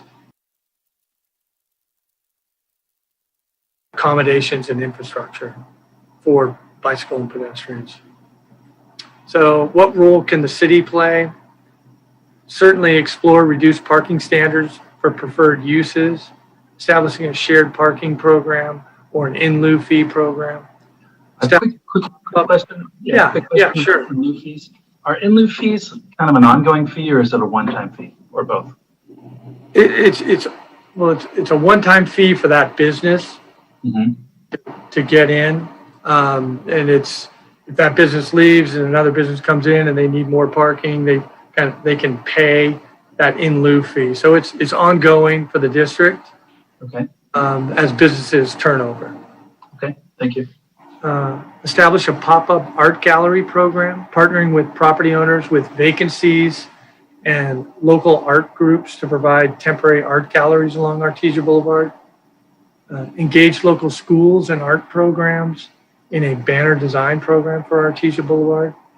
Consider a shuttle program to help bridge the gap between activity nodes along Artesia Boulevard. Focus on public improvement projects that emphasize pedestrian and bicycle access and infrastructure, specifically increasing pedestrian crosswalks and reducing interactions with private vehicles, so reducing curb cuts and those conflicts. And then activate public assets with public art elements. So, our public facilities with public art. So that concludes the presentation, and this is our recommendation slide. We're asking these options for the council to, adopt the resolution of the City Council of the City of Redondo Beach, adopting the Artesian Aviation Corridors Area Plan, and finding that the ACAP is not subject to the California Environmental Quality Act, with a discussion and direction to staff regarding the preparation of priority code amendments needed to activate the ACAP and remove restrictions on office uses in the C2PD zone in the area plan. And during the upcoming mid-year budget review process, bring back funding options for the required associated environmental review for the parking implementation study, inclusive of the environmental review, to begin implementing elements of the ACAP, or continue the public hearing to January 19th, 2021 to further consider and or edit the draft Artesian Aviation Corridors Area Plan. Great, thank you, Sean. A lot of work, and I really appreciate everything you've done for a couple of years now. And likewise, the rest of the staff, Brandy, and the residents that participated in this. How important is that parking study? What if we just save the $120,000 and don't do it? It really is our number one impediment to getting a lot of the businesses that we want to see on the corridor. What could we see from it? You said they would do a parking needs analysis. I.e., there might be enough parking there already, or they might cite an area where you'd have to build a parking structure. What could? Yeah, really, they would go through a whole palette of options that the council could consider for dealing with the parking issue. Primary to the zoning ordinance would be coming up with specific amendments to our current regulations that would make our standards along the corridor a lot more flexible. So the preferred uses, like medical office, which requires a higher parking generation rate currently than office, would allow, we would allow to get some of those medical offices in there and other offices, as well as the restaurant uses, which are the preferred uses in the plan currently. I take that to mean just reduce the parking requirements. That's correct. But Sean, if I could add, this is Mike here, Sean, don't we need some level of parking study to comply with CEQA if we were to make changes to our restrictions and requirements? I don't think we can execute these amendments without the required environmental review, right, Sean? Yeah, that's correct. That's correct. And part of that environmental review is the parking study. Correct. What about traffic study? That would be part of it too. And how much is that? You have to. That was incorporated in the cost estimate as part of That was incorporated, but the parking was not. The parking study and the environmental review is all $1 amount. There was the implementation of the if we can get to the. Yeah, let me go to that. So this is the parking implementation study with CEQA. Right. Like all of a sudden there's this $120,000 cost, and I assumed, and what I'm hearing is that the traffic study is folded into that cost, but that the cost of the parking study was not folded into that cost. No, that includes the parking study. That's the parking study and the environmental review, which includes any traffic study. Okay. All right. So the traffic study and the parking study is all included in this, but we got to allocate another $120,000. Yeah, for that. And then the other one was the implementation to activate the ACAP, with the design guidelines that are in it, and make any amendments for the office and medical, and then the environmental review of that. Yeah, and to be clear, Mayor, tonight the council's not weighing whether or not to actually appropriate that money. That's not what's before you.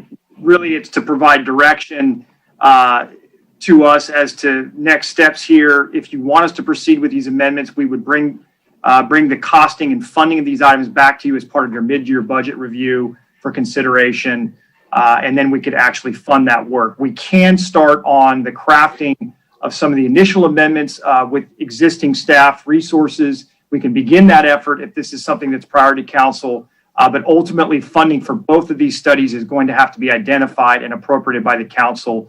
And we think that February mid-year review is the best time to make those considerations. Okay, thank you. So we're identifying the funding that's going to be required if we move forward on this. We're not okaying the funding tonight. No. We're not even okaying necessarily what we're doing. We could continue the hearing, but we are making some decisions here. So I just want to be clear what we're doing. Right, and that's what we're reporting back to you to basically tell you here's the order of magnitude for us to proceed with adjustments to our parking standards in the code and some of the other items that Sean covered. It's going to take about $175,000 of study and environmental review to execute those changes. That's really what we've determined in this research between the two functions. we can start some of that work administratively and get moving on it because we know the corridors are a priority to the council. But ultimately, for us to complete that work, we're going to have to go through the CEQA documentation and review, and that's going to require some help from the consulting community. Okay. I was never expecting myself that CEQA would be free and that the analysis would be free. I was just trying to figure out, you know, it seemed like you were tying parking to a certain cost, and I couldn't figure out what was going on. But I got it now. Thank you very much. Councilmember Grant. We should probably hear from the public first, and then we'll kind of go for it. I guess we can do that unless you got questions. Usually I like to, why don't we just see if there's any questions that can quickly be answered before we go to the public, because sometimes, like the question I just had, you end up getting comments that don't have the full information. I don't know. Are there any quick questions, John, that you have for staff? Well, they did a very thorough job the last time. This was exactly what we asked for, which are some comparisons. And during the presentation, I asked my question. So none at this time. Okay. Laura, do you have any quick questions? Yeah, I do.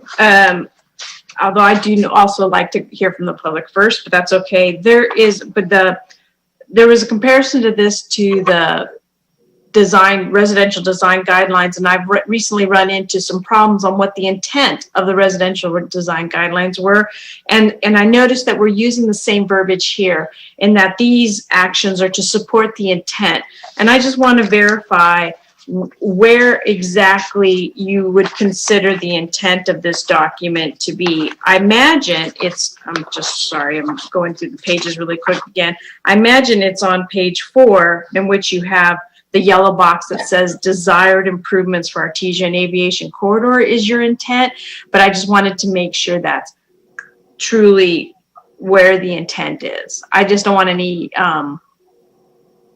miscommunication in the future. Yeah, no, it would be with a lot of the recommendations, particularly the design guidelines, placemaking. We have specific design guidelines that future projects we would be measuring against those design guidelines. So it's the yellow box, which is basically, just to be clear, as a result of the various studies, Redondo Beach, several programs and actions have been recommended for implementation to enhance the vitality and user experiments. In general, the recommendations center around 3 primary topics: design, mobility, and economic development, and to create a sustainable, feasible, and effective corridor, that these 3 topics must be equally considered. And that's really the intent of the entire project. That's correct. Okay, I just wanted to make sure that's clear. I know it's minor, but considering the problems we've had with residential guidelines, I wanted to make sure we agree what the intent is. And if City Clerk, can we make sure that that's pointed out in the minutes? That'd be great. Okay, thank you. Councilmember Ehrenheim, you got any quick questions? Yeah, I do actually. Real quick, because I do want to hear from the public. Yeah, I wanted to know, we just had some GPAC comments regarding residential and densities, where I don't believe Artesia Boulevard had any densities like mixed use added to it. Is that correct? Yeah, that's correct. Yeah, that's correct.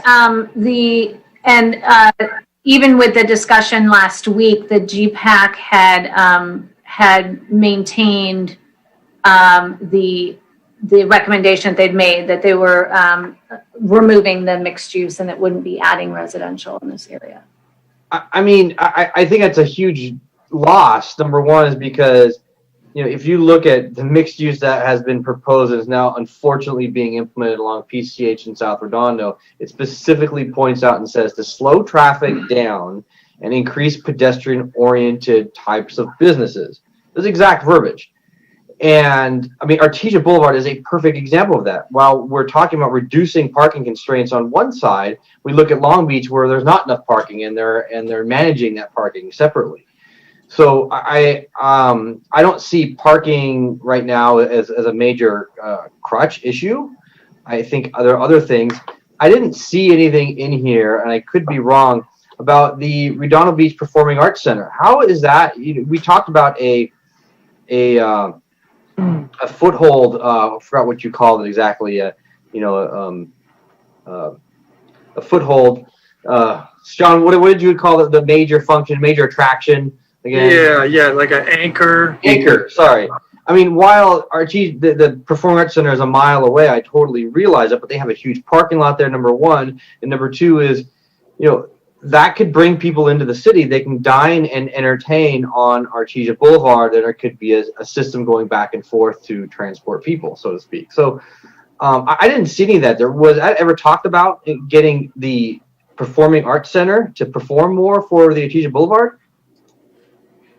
That is a natural relationship that would, I'm certain, through the implementation of the let's say of an arts district and revitalization of the restaurants. I mean, it really is a connection that maybe we could be explicit and make. Yeah, and to be clear, when the arts district conversation actually came up from you, the city council, at the first right. So I don't think there was that tie-in with it because GPAC in the general sense wasn't looking at it as an arts district, but more kind of like, how do you improve this corridor, this main street? But that's a really interesting concept, and it would be, when you see those other recommendations from those examples, one is having that shuttle, that rubber tire trolley type of system that you could easily make that kind of connection whenever there's a performing arts event happening, especially. Well, one of the things that we've discussed is having a trolley process that goes to the hotels that are up near Manhattan Beach Boulevard, or up near Northrop Grumman, all the way down to the Galleria and up and down essentially Artesia Boulevard, bringing back essentially the red car trolley. And that's kind of I saw that in there, but the Performing Arts Center, it's an art center, so that is a huge get for us, and not having that included with this art center is, I think, a loss. The other thing real quick here is the timeline you had on here of the schedule. It seemed okay, it takes a couple years for this, couple years for that, but to me the streetscape program has been highly effective down the Riviera Village with the sidewalk pavers, the lights, the signage. I think that needs to be moved forward as a high need versus any of these studies that are long-term needs. So those are my comments for now. Thank you. Okay, well, let's go to the public then. What public comments do we have? Okay, so we have Stacy Oldham on Zoom. Okay. Great. Go ahead, Stacy. I think you're free to speak.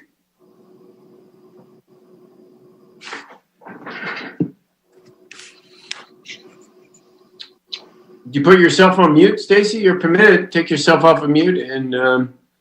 Yeah, you just unmuted me. I'm Holly. We see a Stacy with her hand up, and don't hear her, Stacy speaking. Okay, can you hear me now? Yes. Okay, thank you. We have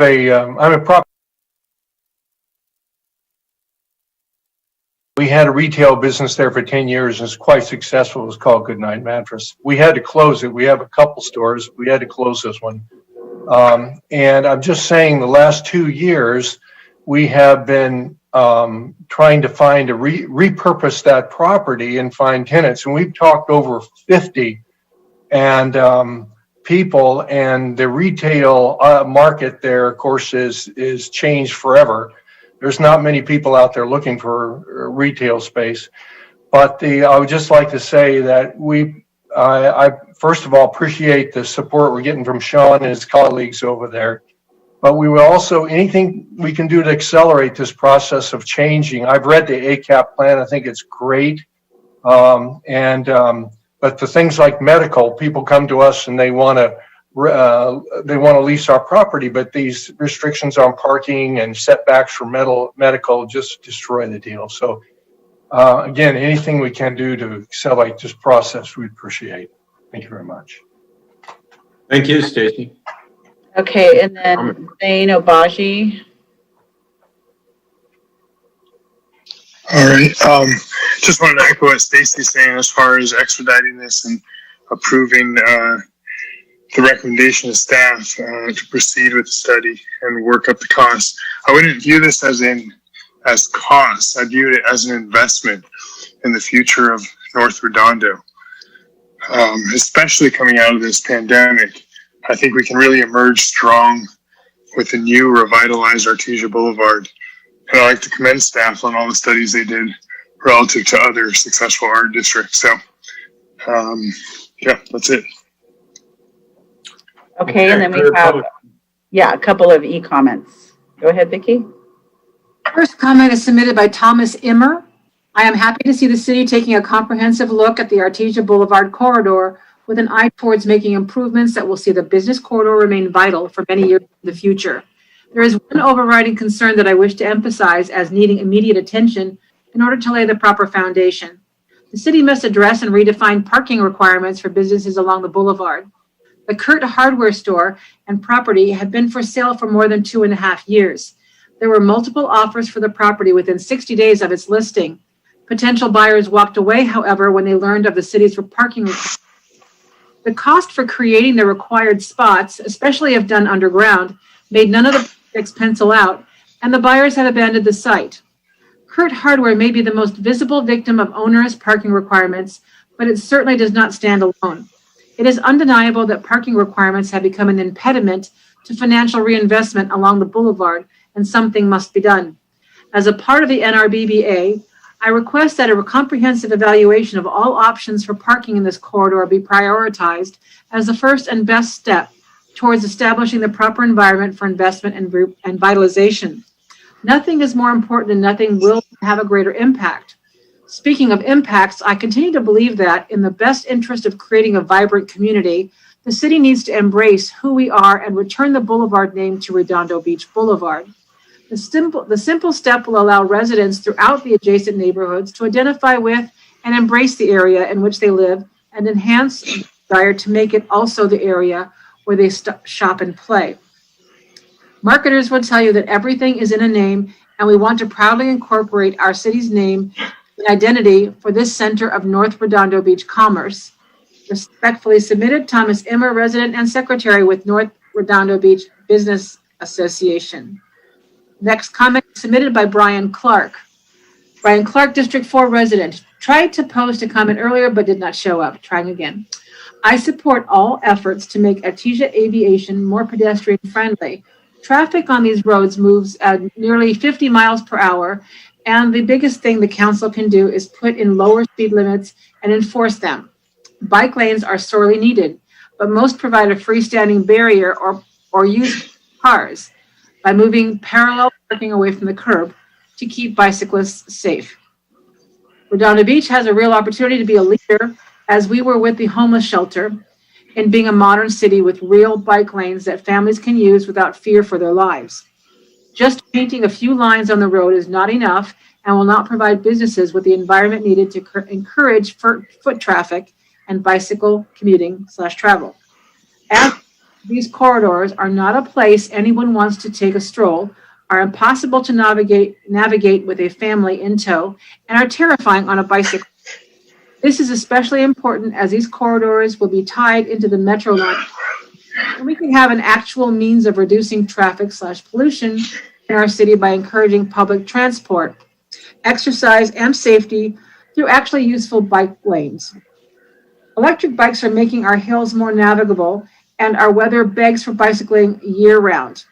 I also support means to add parkettes or pedestrian-only zones.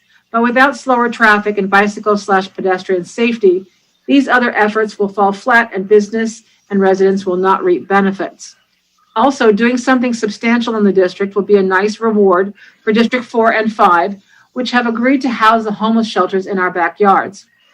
If the council was able to provide safe and comfortable corridors that people actually want to stroll/bike in and shut down the power plant and revitalize the waterfront and take care of our homeless, this could be a true gem of the South Bay and Los Angeles. And this council would be able to call themselves the ones who made it happen. And that concludes the comments. Mayor. Okay, no more public comments through e-comments or panelists or attendees. Okay, with that, I'll go to Councilmember Grant. Thank you very much. First and foremost, I just want to thank the city and staff for their hard work. Sean, Brandy, your teams have been just terrific in putting this together. I also want to thank the Planning Commission. They've gone through this with a fine-tooth comb. The GPAC, they actually went through this, and it has been it's been added to, and a lot of great ideas have come together. And then lastly, the public who has commented and who have commented. It's not been as widely debated as we thought it would be, but people are looking at that, a process that's working. And this draft, as well as what we're starting to look at, is a culmination of basically a series of discussions, an area that has wanted something to change. And I just want to say thank you all. As a resident, I live right next to Artesia Boulevard. I live on Vanderbilt, and this is the culmination of, or a starting point for us to really start to look at the revitalization of Artesia Boulevard and aviation. So I want to thank everybody for that. First, I'll just say I'd like to make a motion to close the public hearing. We got a lot of comments left, John. Really, before we close the public hearing, I will then just go ahead and make a well, we're supposed to close the public hearing and then make motions. So that's the way we normally do it. And you've got 3 more hands up. So you can make a motion. Go ahead and make a motion to close the public hearing. Maybe you'll get a second and a 3-2 vote or 4-5-0. I'll make a motion to close the public hearing. Is there a second? I'll second that. Okay, motion to close the public hearing, seconded by Councilmember MD. I'll do a roll call vote. Councilmember Narenheim? If we close the public hearing, that means we can't extend this until January, correct? And further take more comment. No, you can make motions after closing the public hearing to do whatever you'd like to do. It shuts off your ability to have any more public comment, basically, or really, it's not now's the time to be asking questions of staff and deliberating to some degree anyway, getting staff input. But then you close the public hearing and then you generally make motions. That's generally how it works, but you guys can do how you see fit. So there's a motion to close the public hearing. Yeah, if you want to continue it, then you would continue it, not close it. Thank you. Yeah. So I'm going to say no on this, and I'll make a substitute motion to continue this hearing to was it January? What do we say here? January 12th? 19th. 19th. That's what I said. Okay, so there's a substitute motion to continue the hearing, not close it to January 19th. Wow. Is there a second? No second to continue the hearing. Okay. Then we'll go back to the original motion to close the public hearing by Councilmember Grand, seconded by Councilmember MD. I'll take a roll call vote. Councilmember Narenheim? No. Councilmember Lowenstein? No. Councilmember Horvath? Aye. Councilmember Grant? Aye. Councilmember MD? Aye. Okay, so the public hearing is closed. Are there any motions? Yes, I'd like to make a motion to adopt by title resolution CC 210 or 2010-074, a resolution of the City Council of the City of Redondo Beach adopting the Aviation and Artesia Corridor Area Plan, AACAP, and a finding that the AACAP is not subject to California Environmental Quality Act, CEQA.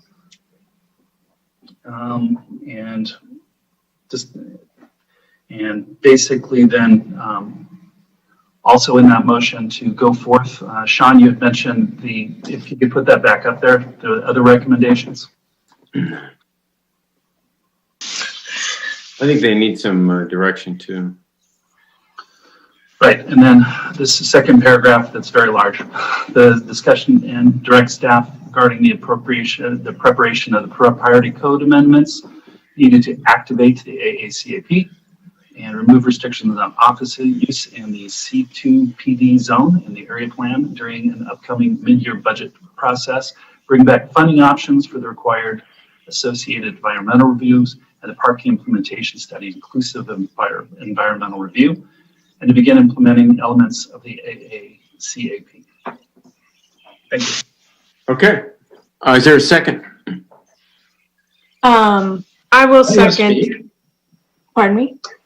I'm sorry to interrupt, but I mean, shouldn't we all speak before we do a vote, or are you just doing a motion right now? See, if there's a second, there's no reason. No, there's been a motion. Is there a second? Wait. I'd like the answer to Todd Lowenstein's. I mean, I'd like to make a couple comments on that, or if not, I can just make it into No one has to an second the amendment. motion. If people want to have comments, go ahead and have comments. No one has to second the motion. He made a motion. I'm asking, is there a second? If there's no second, then we'll continue to have a discussion. All right, then I won't second for now. Okay, there's no second, and I'll go by the order of the hands that are up. Councilmember Lowenstein. Thank you, Mayor Brown. So I have some questions here. One is, why medical offices? Medical offices to me, there are some already. There's dental offices. There's some medical offices along Artesia. But is this really what we want to attract? For a couple of reasons. One is medical offices to me tend to be near hospitals.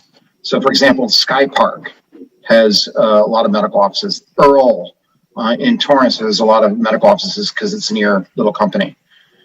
They tend to congregate near hospitals is what I seem to think. That's the first thing. The second thing is I understand why you'd want to attract offices in terms of foot traffic for frequenting restaurants.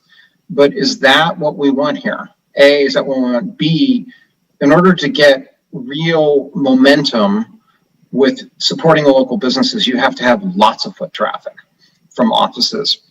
Think the Water Garden in Santa Monica. Think Playa Vista in, the Playa Vista area. That brings a lot of frequenting of businesses. I don't see this as being the type of zone that we want to have offices, quite honestly. I see it as the area that we'd like to have, some specialty retail, but also restaurants. And that's what we, have on that street. We have some auto repair, we have some other things, laundromats, but, we want to attract specialty. That's what people want to bike to. That's what they want to walk to. They don't want to walk to an office necessarily from their neighborhood. I mean, yeah, it'd be great to be able to bike there, but the chances of them actually, biking to the neighborhood office, unless it's a WeWork, is not very good. The company has to be located there. And a lot of people, I just don't see that happening. So I'm not sure why we'd want to lift the restrictions on office buildings, especially medical office. I don't see that as being special, making this area special. And especially if we want to make it an arts type district where it's really different than anything else in this area.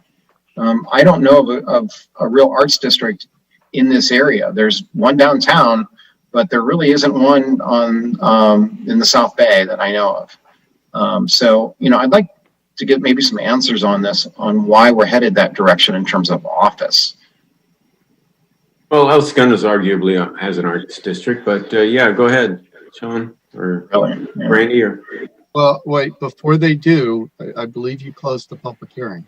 Yeah, I know. Like, it was kind of my point, and now they want to have all these discussions. Right, and you were exactly right. So. Yeah, well, I tried to explain that, but they didn't believe it. Yeah, so no one can address you because you closed the public hearing. If you want to reopen it, then you can address it. Once you close it, it's only for your discussion and deliberation.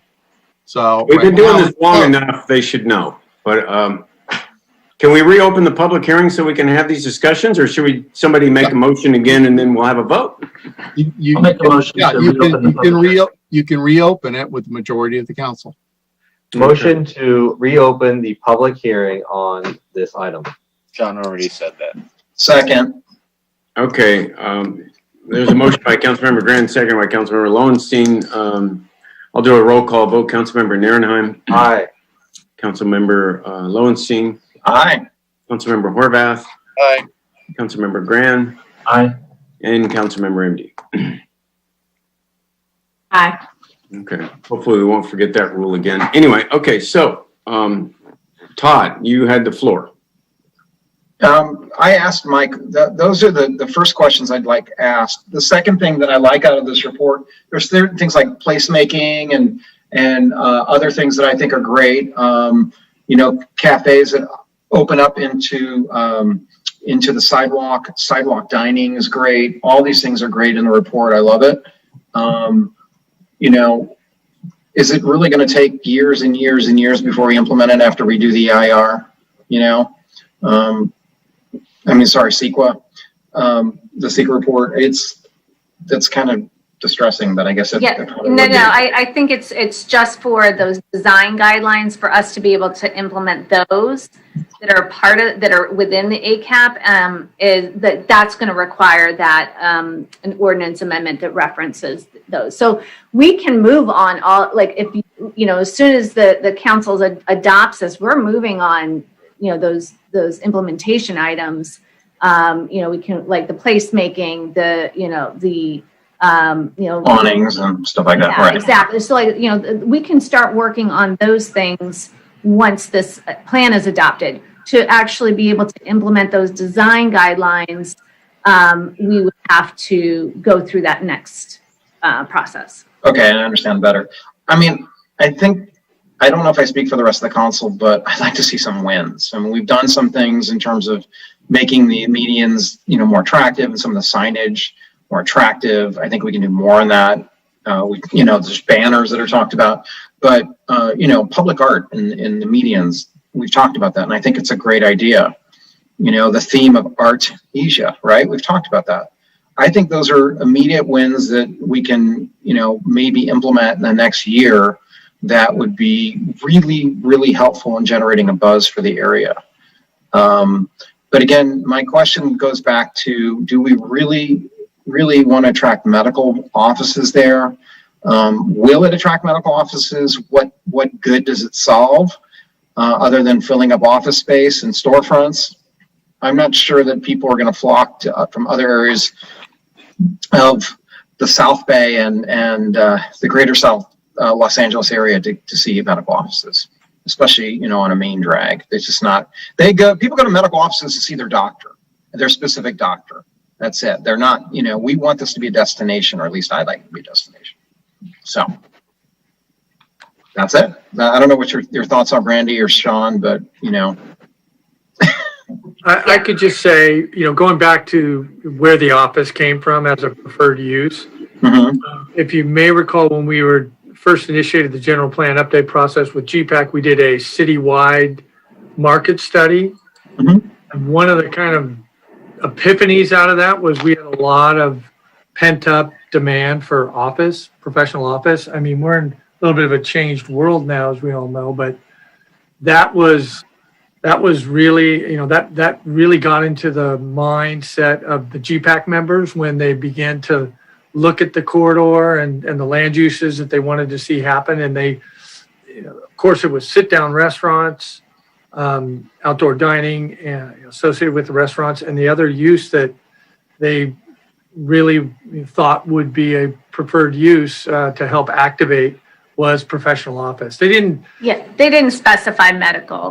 No, we just included that just because it's within the definition of office. Well, as someone who championed office at the Galleria revitalization, which I'm a big believer of it, I just don't believe it belongs on a strip like this. I don't see you can get the scale of people that would make a difference. You're not going to attract, larger companies that are going to want to locate there. That makes no sense. A Hulu is not going to locate on Artesia Boulevard. I'm sorry. They're going to look for a place with lots of parking, lots of office space, connectivity, everything. That's what the Galleria could be for. But the other thing is, I think of a place, and some of these, places that you identified, I did bring up Wynwood, but, I've been to Boulder 20 times. I've never been to this No-Bow Arts District. I was just in Boulder last winter. I don't know anything about it. It seems like it's looking at the street, Google Street, it's very rural. It's nowhere near downtown Boulder. And, I look at a place like Larchmont in Hancock Park. That's a good example. Larchmont Boulevard, where you've got a wide boulevard with a median in it, lots of cool little restaurants and shops. It's a destination for that area. It's kind of an oasis in the rest of that part of LA. I think that's a cool example of it. Obviously Second in Long Beach is good, but the only reason I brought up Wynwood was because it is unique, and it changed downtown Miami, where it's become a destination. That's why I brought it up. So. Great. If I just wanted to address the one point about the offices. Agreed. The larger scale may not be something that's appropriate or would even qualify here. But one of the things that the ACAP actually says under the preferred uses and placemaking is, for the purposes of ACAP, office uses may include non-traditional workspaces such as co-working areas. So they wanted to make sure that they were looking at the type, identifying, the GPAC was identifying the type of offices that they were looking for. And I understand that. As somebody who used to work for a company that exclusively used WeWork, we would go to WeWork in Playa Vista, or we go in West Hollywood, and there's always stuff around it that, that were within a 1 or 2 block radius. This doesn't appear to be that kind of a thing. And I'm not sure it lends itself well to that. And remember, those places were, that I went to were 7, 8, 9 stories. That's not happening here. You don't get the scale of people that are visiting that. Go to the WeWork in Playa Vista. It's like 5 or 6 stories. There's 2 of them really close to one another. We just don't have that ability to put it on Artesia. So I get it. I get what you're trying to do, but I just don't see it working there.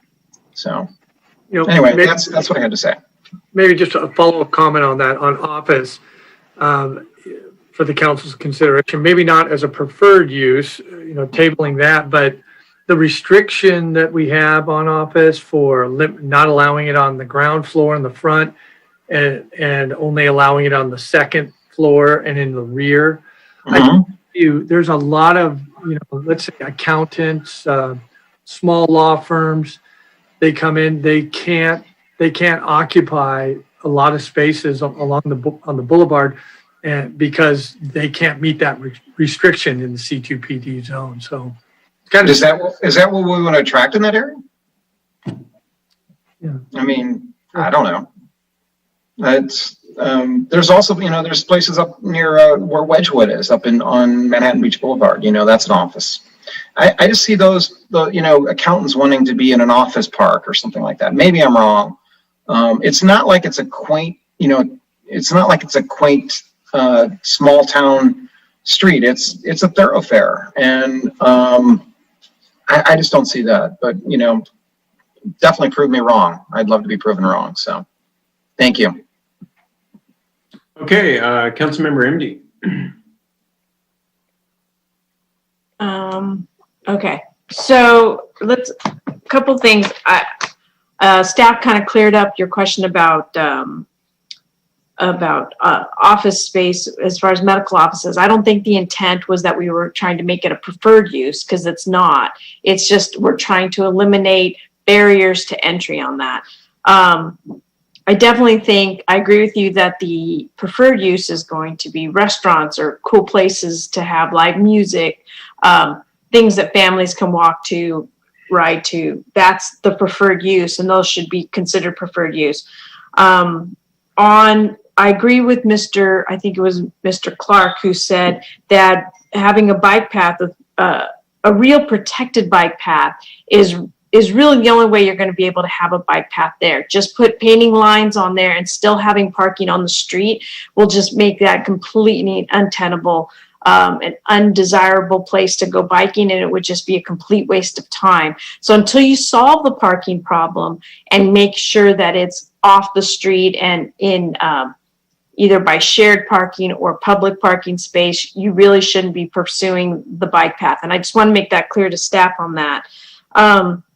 And on the parkettes, having streets where there's a light, for example, if you put the parkette at McKay, which is heavily used because there's a traffic light to be able to turn on and off that boulevard, won't be a popular thing to do.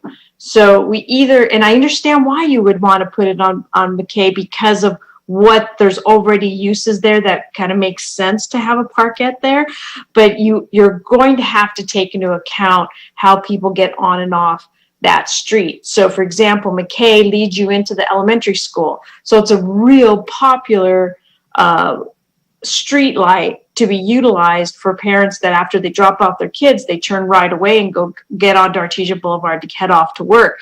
So I know you've identified different parkettes in the street, but that is just instrumental in how you pick where the parkettes are. Okay, so just so we're clear on that. And I want to re-emphasize the timing of this. We've got businesses that are hurting. You heard Stacy I'm sorry, I didn't get his name. Let me make sure I get his name right. Stacy Oldham. He's been truly trying to rent that space, and it's a perfect location in that it's next door to the beauty school, which is also empty. So the two of them together could end up having something really great, but they can't because they're bound because of these parking requirements that are there. And Mr. Immer also pointed out about the Kurt Hardware site with there's 3 lots there that are being looked over, completely dismissed because of the parking requirements. And if we have to wait 13 months, these people, this is their livelihoods, and this is really a barrier to be able to get this done. Is there a way to maybe consider this an emergency thing that we could waive some of these rules? I understand the hesitation to rush things, but 13 months to wait to be able to rent this out is really detrimental. So what can we do that, because if you read through this plan, it isn't just GPAC. We started with the Artesia Vision Strategy, which included Leland Hyde, which for Kurt Hardware in there. And he's been out for, it's got to be a year, it seems like, that he's been out of here, and he was on the committee. So this has been talked about a lot longer than GPAC. And so I'd like us to see how can we move that forward. And I understand the concern about moving too quickly. Okay. We know the answers to the study. To Bear Prant's point, we know the answers already. I'm trying to avoid it, but I guess we can't. I know, I heard you. I'm backing you up. It sounds like we're not going to be able to. Well, let's let them in. The CEQA process is, there's no real shortcut, and we could focus the scope of the study. We could have a conversation with Fair and Peers, and we can see what potential options there are. Really, the only way to expedite it would be to focus, refine the scope and target the scope to just not looking at, let's say, parking. And I don't know, it's a comprehensive issue. If we relax standards, we're flirting with. Sean, can't you declare? I'm sorry to interrupt. Can't you declare certain things? What am I trying to say? You got mitigated negative deck. You've got EIR. You have focused EIR. Do you have like focused mitigated? Well, actually, the proposal is for that initial study, mitigated negative declaration. Right. It's not for a full EIR, but there's the study that has to be done, and then you're evaluating the study. So I think what Sean's talking about is if you narrowed what you're studying and just have it be studying the parking for the private property parking, and not looking at what would be preferred locations for a public lot, that might be a possibility. I think that we'd want to talk to Fair and Peers just to make sure there's not something we're missing, but we could do that. Or maybe focusing it to the certain activity nodes that we're talking about, or something that we can kind of get started, like do a phased of it. I don't know. You guys work it out, but just know I'm lending my voice to Bill Brand's concerns that this is taking too long. I'm lending my voice to the people who have called in and have written in that this is a problem that needs to be addressed now. And so that's all I'm trying to do on that. And so just please take into account when you're doing the parkettes as to the street lights, and the bike path on Artesia Boulevard just won't make sense unless it's a true bike path that's protected. So anyway, those are all my comments, and so as soon as Christian goes, then we can close it if you'd like. Okay. Okay, thank you. Thanks. Yeah, and we're also very mindful of the costs, and so your idea, Brandy, should certainly be explored when you get to that point. Councilmember Horvath. Yeah. So I want to address some things that I mentioned the last time we talked about this, and also address some of the comments that have been made previously this evening. Let me start with the last comment made by Councilwoman MD. I think there is and should be the ability to bifurcate, right, private parking right now versus kind of the long term. The parking study that we're talking about doing, that's more of our long term strategy, I think, for how are we going to possibly create a parking district. You know, how are we going to create those long term strategies for what happens on the boulevards, you know, over the years to come. But in the immediate sense, helping out some of the businesses, which we've talked about before today, including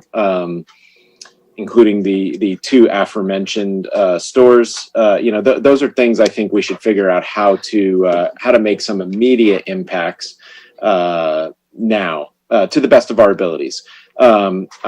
You know, it's funny that we would want to rush CEQA, you know, here, but yet we always talk about not rushing CEQA everywhere else. So I get it. But I'm sure there is a way to do the short term and the long term, what we need. I want to address some of Councilmember Lowenstein's comments. You know, I agree immediate wins are awesome. I think we've had a handful of immediate wins in the Artesia area over the past few years. Things, you know, we have been trying to refocus energies up there, right? So you've seen all the medians get replanted. You've seen the right of way area get attention. There have been small. We've put new street lamps up there. You know, we've put new street signs up there. Like we're starting all these little things, but these are the things that kind of trickle in change, but they don't make the dramatic change that Artesia and aviation truly need to be transformational, right? I know there's some people here think of the word revitalization as a scary word, but you know, this is an area that has long needed attention. And when we look at the report, right, and we see this kind of piecemeal, another word that comes up a lot here, right, this kind of piecemeal way that it's put together, you know, the lot sizes all being different, you know, both width-wise, lengthwise, you know, it's kind of a wonky area. And so, you know, I want to go back to a comment I made during our last meeting about this, right? And I'm prepared to vote for this because I want it to move forward. But I do want to say that as we look at this longer term, as we look at this as part of the general plan, you know, I really still truly believe that the ACAP needs to expand out to, especially specifically to Artesia Boulevard, to Matthews and Vanderbilt. And we need to create the maximum amount of flexibility for what can potentially happen there, including the aggregating of lots. You know, we talk a lot about mixed use, and in some cases, you know, there are people who swear up and down that mixed use doesn't work here, but in the same breath, they swear that horizontal mixed use works. Well, if we look at Artesia and the surrounding neighborhoods, it's technically horizontal mixed use, no different than we look at the Riviera Village as being horizontal mixed use with the amount of density that surrounds Riviera Village.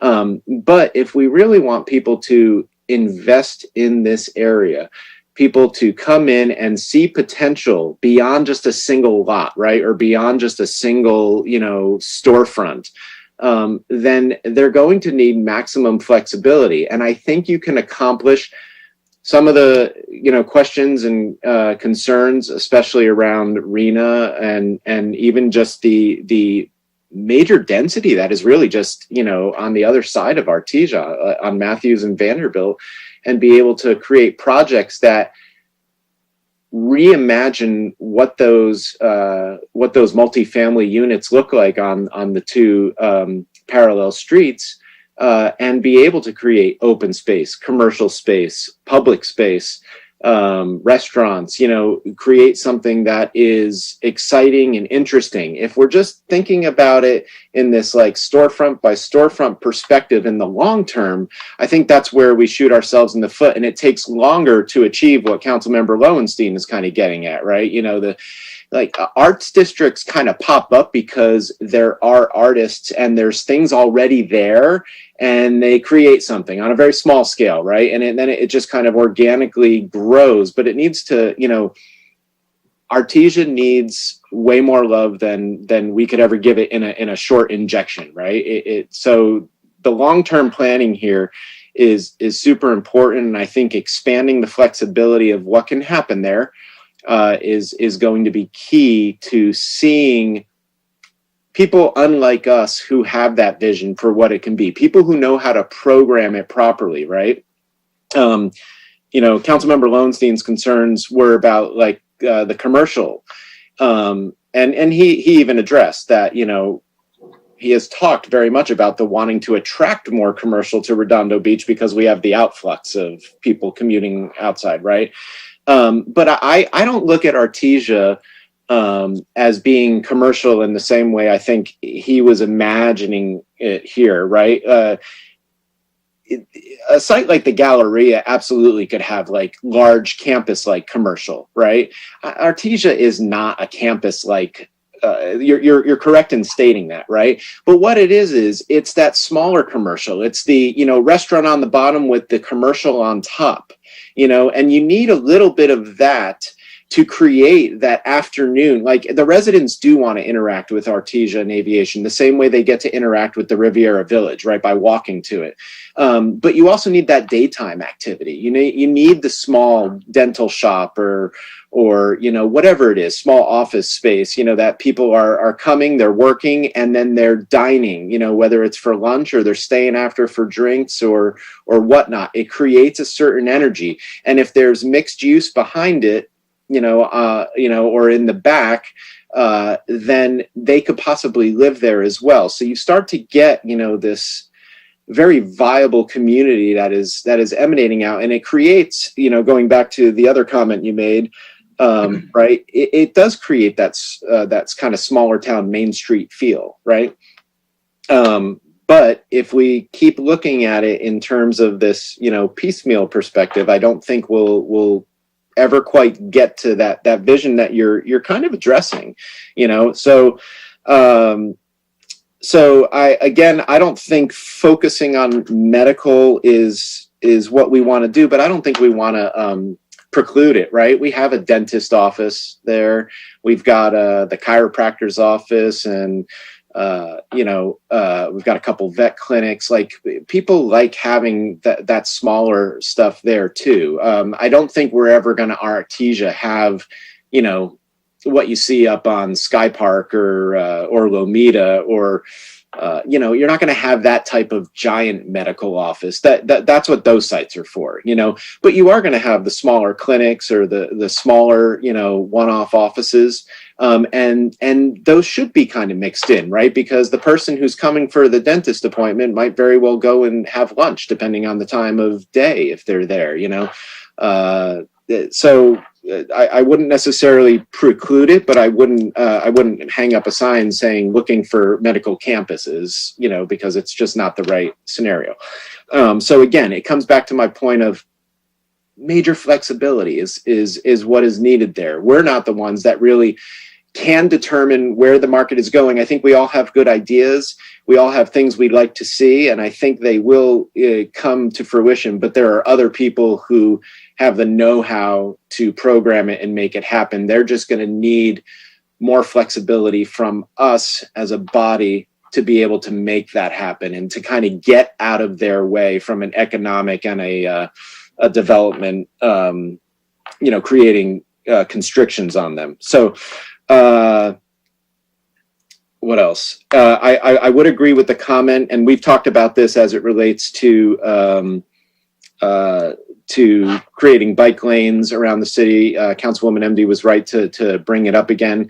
Protected bike lanes are the way to go. The way we're going to slow traffic down and create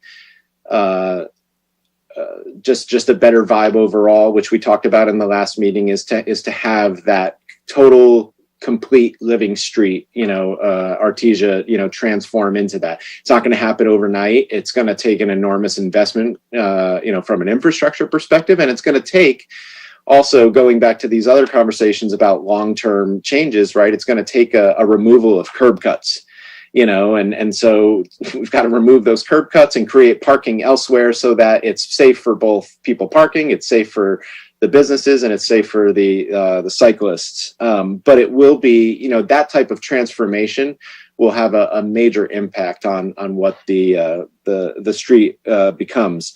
Going back to the comment about the Performing Arts Center, we've been talking about this for years, right? There is an integration between the Performing Arts Center and the hotels and the Galleria and Artesia. And I think that's why Councilmember Grand brought up,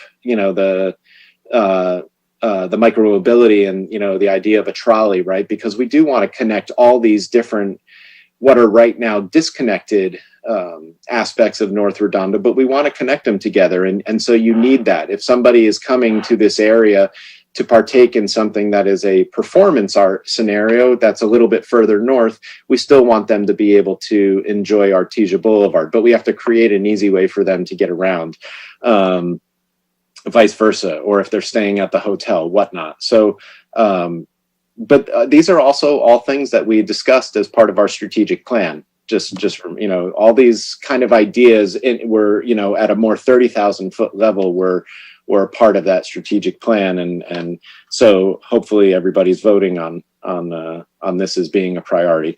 I think that's it. So as I said, is there a motion? I will make a motion. Well, hold on. Public hearing, right? Well, John's got his hand up, so I won't make the motion to close the public hearing. Thank you, Christian. Yep. It's kind of polite to let everybody talk and then make a motion to close the public hearing. But anyway, okay, Councilmember Grant. Sure, I'll defer to Nils. He actually raised his hand again. Okay, thank you. Councilmember Narenheim. Yeah, listen, as Councilmember MD said, Mayor Brand said, there's things we can start doing right away, like public street improvements. I'm not seeing that in here. Integration with the Performing Arts Center is a key aspect here moving forward, which is not being integrated. I just want to reiterate here that there's an item on here to rename Artesia Boulevard to Redondo Beach Boulevard and rebranding the area. And I just want to say that, a new name is not a new look. You got to do the new look first, go down that path. And eventually, if that happens, we want to rename it. Well, we got to do the hard work first. So I can't vote for this. I love the idea of moving forward with a lot of these ideas, but the office space, we need to get more, restaurants, and we need to get more heavy pedestrian oriented traffic to slow down what Long Beach 2nd Street has, those kinds of businesses. I'm not seeing in these zoning changes that type of businesses that need to be putting in there. So I can't vote for this the way it stands right now. I would need more info and moving out. While I agree with the parking study needs to be done at a later date, I don't want to start talking about planning for that. I'd rather be doing take the $100,000 and do public and street improvements right now. That's far more beneficial to the businesses. That's what they need. And we just spent $150,000 or more on the street front improvement program. So keeping that going is far more important than doing studies. So that's where I stand on all this. Thank you. Okay, I would just remind everybody, we're not allocating money tonight, but that is something that has to be taken into consideration when we make these votes. Okay, Councilmember Grant. Thank you. So I want to thank everybody. Great comments. Thanks for the recap, Christian. And that was a very great way to address some of the issues. I think it's important to remember, in the large scheme of things, we're still on step number one. We're not making any major changes. We're not doing anything. We're just starting on step one, which is approving the study to start doing some studies and moving forward. And I think that's where we are. And we kind of keep forgetting as Councilman Horvath just mentioned, we're a ways away from being able to even determine what those things look like. We don't have the money to actually put them in place. We don't have a number of these different things. This is a start, and it's a great start. The love that Redondo Beach needs to show for Artesia Boulevard can really start tonight, and that is really what we have, and that's where we are. So I'll make a motion to close the public hearing. Okay, is there a second? Second. Okay, any objection to closing the public hearing? Okay, so ordered, public hearing is closed. Is there a motion? And, I will reinstitute my motion where I read about resolution CC 2010. You don't have to read again, John. It was just, staff recommendation. Staff recommendations, thank you. Yeah. With the caveat of seeing if we can bifurcate and or focus the Right. to see if we can get that going faster. But just for clarification purposes, there's no appropriation of money tonight. We're just moving forward. That's all we're doing. Right. Second. I'll second that. I think Christian beat you. Oh, sorry. Sorry. Okay, motion by Councilmember Grand to accept staff recommendation with the caveat to streamline the traffic study and whatever environmental analysis we can. Seconded by Councilmember Horvath. So I'll take a roll call vote. Councilmember Naranite. No. Councilmember Lowenstein. Aye. Councilmember Horvath. Aye. Councilmember Grand. Aye. And Councilmember Imdy. Aye. Okay, well, there you go. Thank you, everyone. This is great. It's a great start. So what's the next step, Sean, Brandy? When are we going to see this again, and what will we be deciding? Well, we'll be working starting tomorrow, working with Fair and Peers and Rincon on any amendment to that scope so that we can, and then start working with finance, with the city manager's office on, what can we do at the midterm or mid-year and bring that back to you. But in the meantime, we can also start working on the basic ordinance changes for the implementation part, that very first part, and so that when any approval is done, then CEQA can start moving on that. Mm-hmm. Okay. And the mid-year report, we're looking at the third meeting in February for that. So relatively soon. Okay. So, all right. Sounds good. Okay, Mayor, I need to read the resolution. Yeah, go ahead. Thank you. Adopt by title only resolution number CC-2010-074, resolution City Council City of Redondo Beach adopting the Artesia and Aviation Corridors Area Plan AACAP and a finding that the AACAP is not subject to the California Environmental Quality Act, CEQA. Thank you. Okay. Thank you, Eleanor. Our next item, I guess there's city manager items. Did you have anything, Joe, besides this discussion and possible action you wanted to mention first, or? Yeah, I can mention a couple of things first. We will have an item at your next meeting on the appointment of an individual to serve on the Vector Control Board. You'll recall a couple of years ago there was a vacancy that we became aware of. That was for a 2-year term. So we'll be bringing back to you a report next week on whether you want to advertise for that or just reappoint the person who has served a 2-year term. So I wanted to give you a preview of that'll be coming to you at your next meeting. And also at your next meeting, we will have the CAFR. So we will have, by that time, have had the audit committee meet, and you'll be focused on kind of the actual expenditures and revenues from last fiscal year. So those two items, thank you for the opportunity to cover.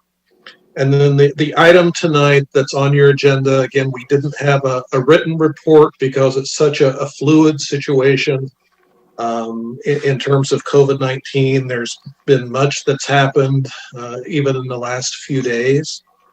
As you're all aware, Southern California is now subject to a state stay-at-home order, and that's really based on the governor's declared formula related to monitoring the hospital capacity for intensive care units. So we've all been kind of dealing with the ramifications of what that means. When we were before you last week, we were dealing with a county health order. That LA County health order has since been updated and amended, but it's really been superseded by the governor's action and by the state order. Most importantly, there's additional COVID-19 restrictions affecting restaurants. You're all aware of this. You've, I know, spoken to a number of restaurateurs where their business again has been limited to delivery, drive-through, and carry-out service only. The in-person dining, indoors or outdoors, is no longer allowed per not just the county order, but the state order. There was also a court hearing today related to the LA County version of the restriction for outdoor dining. Had that been the only issue in place in terms of restriction, we'd be talking about maybe something different as far as outdoor dining. But because, again, the state order supersedes the local county, we still have the restriction on outdoor dining. We also have, with the state order, salons are shut down, hair salons, nail salons, services of that nature. In terms of public areas and city operations, playgrounds, talked about that last time, they are shut down per both the county and the state order. It's really the only action that we've taken in the last few days. We've had some inquiries from residents about street sweeping. Are we going to go back to the situation that we had in the early days of the pandemic, where we would have a relaxation of the parking restrictions related to street sweeping? That's not something we've put in place, especially with concern about rains at some point that will come. We don't feel that that would be a good action at this point. I don't think that other cities around us have gone that route. Well, why is that not a good action, Joe? Because I'm getting a lot of input from residents that they'd like to go back to not ticketing, because parking with the new stay-at-home orders is getting to be a problem again. Yeah, the stay-at-home order is not as restrictive now as it was during the time of the original safer-at-home order that the county put in place and the state's action.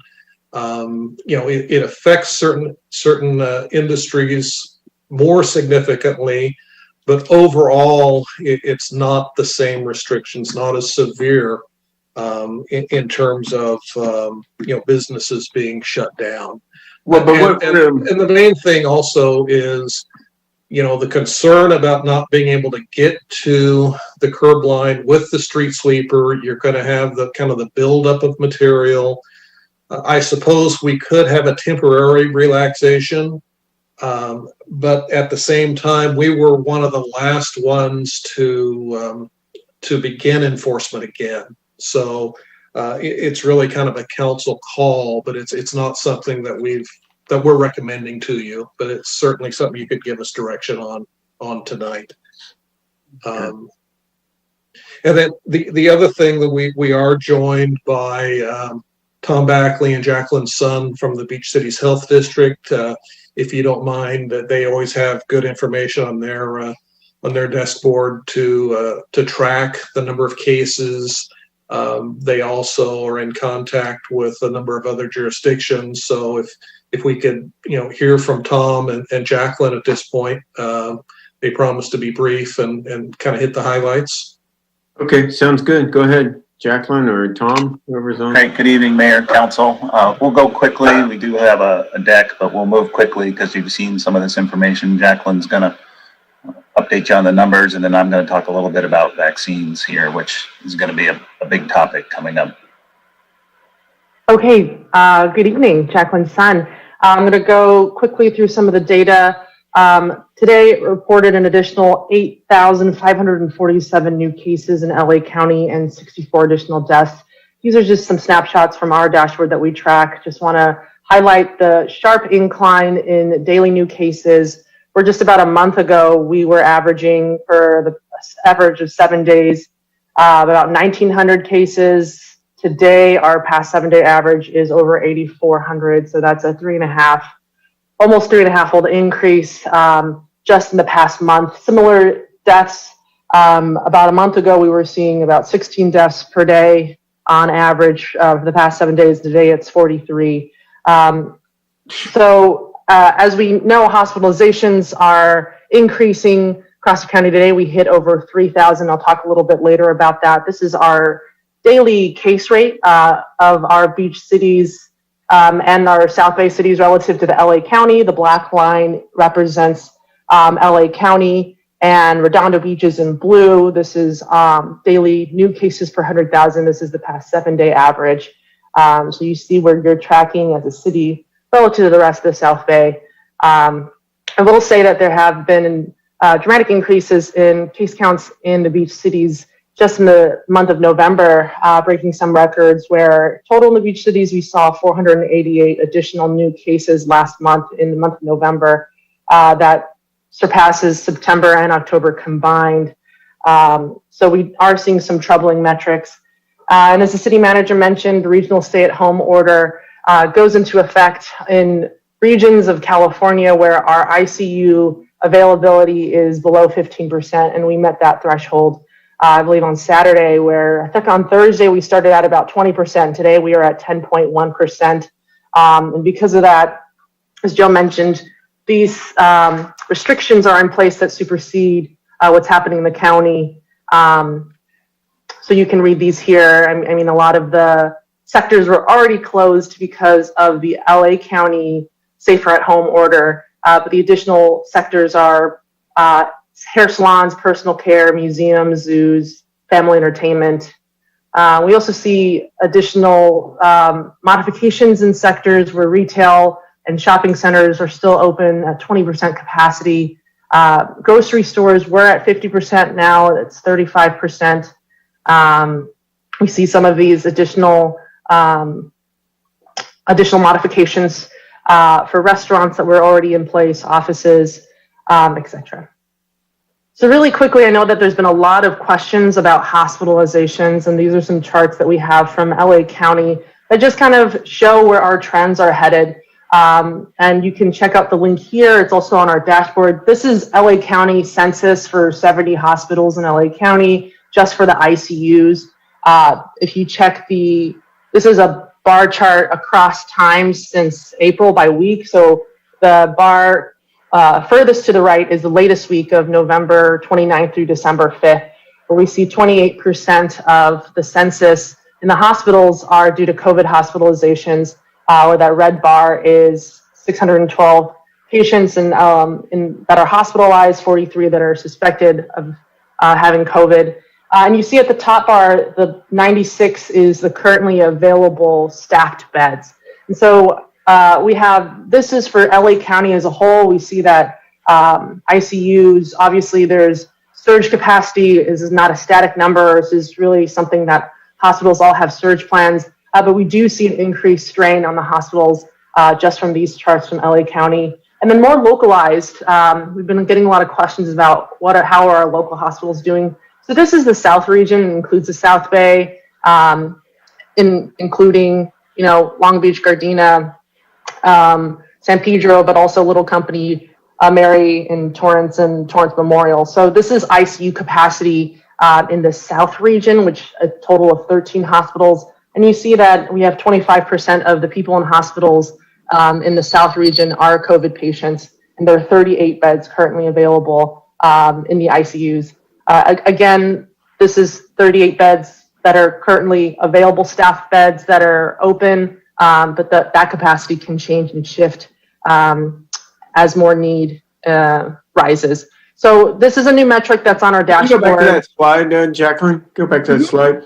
So we had Dr. Marianne Gauschill on my Facebook Live last night. She's the Director of County Emergency Medical Services. She showed us an exact graph and, just pointed out that what you were kind of saying, that there is capacity for them to open new ICU units. In fact, correct. I was texting with Gary Olney of Little Company Mary Hospital yesterday, and he said they were at, I think they were at 70 COVID patients yesterday. They still had ICU capacity and have the ability to open up another ICU.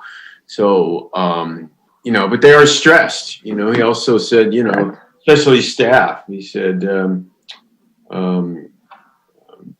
we're not comfortable. He says, very intense right now. Nurses and doctors are exhausted one day at a time. So we look at beds, we look at ICUs, but it seems like much of the bottleneck is starting to be staff bottleneck. And that, it doesn't show up in the numbers. It's a tough thing to chart, but they're stressed out. And I just want to make that point. But that they're prepared. They also say they all have surge protection plans and they are prepared. And they're not about to run out of beds. I didn't want people to get too alarmed. Doesn't mean you say. Bill, do you mind if I add on that? Yeah, go ahead. As of noon today, there was 5 beds available in the whole hospital at LCM. Yeah, well, there you go. So I'm not trying to play it down. I'm just also trying to pass along what I was told, that they do have the ability to open up a whole nother ICU unit. But then, it goes to staff, and what they said, is that they're stressed out with staff. So it's a very serious situation. I'm not playing it down by any stretch of the imagination. Right. Thank you for that. And just these metrics are new additions to our dashboard based on the charts that we just showed. These are updated every week. These denominator numbers obviously can flex and due to the surge. And I don't think necessarily these percentages align with what the state is issuing in terms of the Southern California region, because I think that 10% or that 15% threshold that the state is calculating takes into account some of that surge. I think this is more for for us to see how we're doing as a region relative to the county too. The past week we've had an additional 100 hospitalizations due to COVID per day. If a quarter of those need ICU attention, you see how quickly we can really stress and strain the hospital environment. So just wanted to provide some of those updated data, and I'll kick it over to Tom now. Great. Just want to give you a quick testing update. You're familiar with tests that we're operating on our campus. Today we did 718 tests, which is a record. If someone would like to get a test, there's the link there at the bottom. We do this in conjunction with LA County. Test slots do fill up, but we do have the ability, if people drive up, it'll take a little extra time, but we'll be able to get them a test. So we want to make sure that people in the beach cities understand that. Our plan is to operate the testing site through June, and we're certainly seeing a surge in testing. Want to just get our information line out. It also has been very busy here, so if anybody has any questions about anything related to COVID, please call at 310-374-3426, extension 256. And tomorrow night, just a quick plug, if you'd like to come on, we're doing the 3rd of our series of Safe in the South Bay. We'll have Dr. Mo Gelbert on to discuss mental health and what's happening with that and stress. And that's something that we're all feeling, of course. We'll have Dr. James McKinnell from Torrance Memorial. And then we're going to have 2 students on as well on the Zoom. And so there's where you can register through our website at bchd.org. And we do have a Redondo High student will be on there as well. I want to talk about vaccines real quick. These are the 3 sort of leading vaccines that are out there. So vaccines are on the way, and we'll talk about who will get them first. We'll go over that here briefly. So the 2 leading ones with Pfizer and Moderna, you can see that they have a very high efficacy rate of 95%. AstraZeneca is around 70%. The big difference is the way in which the vaccines need to be stored. Very cold temperatures for the first 2, AstraZeneca, lower temperature. It does require 2 doses, typically 21 to 30 days apart. And as far as approvals, you can see where they are on the last row there. And again, we do anticipate vaccines being available here as early as the next couple of weeks, but we want to be clear about what the plan is from the county on who will be receiving those vaccines. So this just shows the way in which the vaccines are going to be rolled out, similar to the way in which it was done for testing. So phase 1, we'll talk about who will be in phase 1. Limited number of doses. Those are going to go to healthcare workers and emergency workers. Then we're going to come into phase 2, which will be broader number of doses available. And then we'll taper out into phase 3, which will be sort of a routine vaccine strategy. So what does that mean? Who's going to be getting what? So in phase 1 there that I mentioned, there's going to be sort of 3 levels within phase 1. So healthcare personnel, long-term care facility residents are going to get the vaccine first. Then you're going to have essential workers, obviously your police, fire, utilities, the education sector. And then phase 1C, which will be sort of the third tier, if you will, of phase 1, will be adults with high-risk medical conditions and adults over the age of 65. So these are going to be the people that are going to get vaccines when they become available. And again, probably in the next couple of weeks. So we want to show this chart just so we don't know for sure. This could fluctuate depending upon what happens at the county level. So we just talked about those 3 phases of the first tier, 3 tiers of the first phase. You can see that will stretch over 0 to 15 weeks. And so phase 2, if you don't fall into that category of phase 1, it could be as long as 15 to 20 weeks before vaccines will be available for the general public. And so we want to make sure that people understand that and have that expectation. And so that's really where the district is going to be focused, we're going to be focused on education, outreach, and communication and messaging. That's obviously something we have a lot of experience with. Then we'll also talk about other roles that we may have along with you all with vaccine distribution.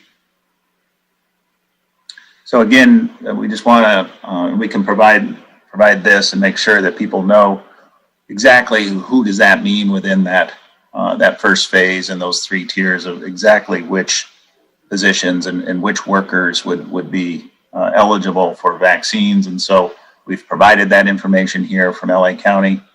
Jacqueline sits on one of the key committees there related to vaccines, and then we sit on another committee related to communication.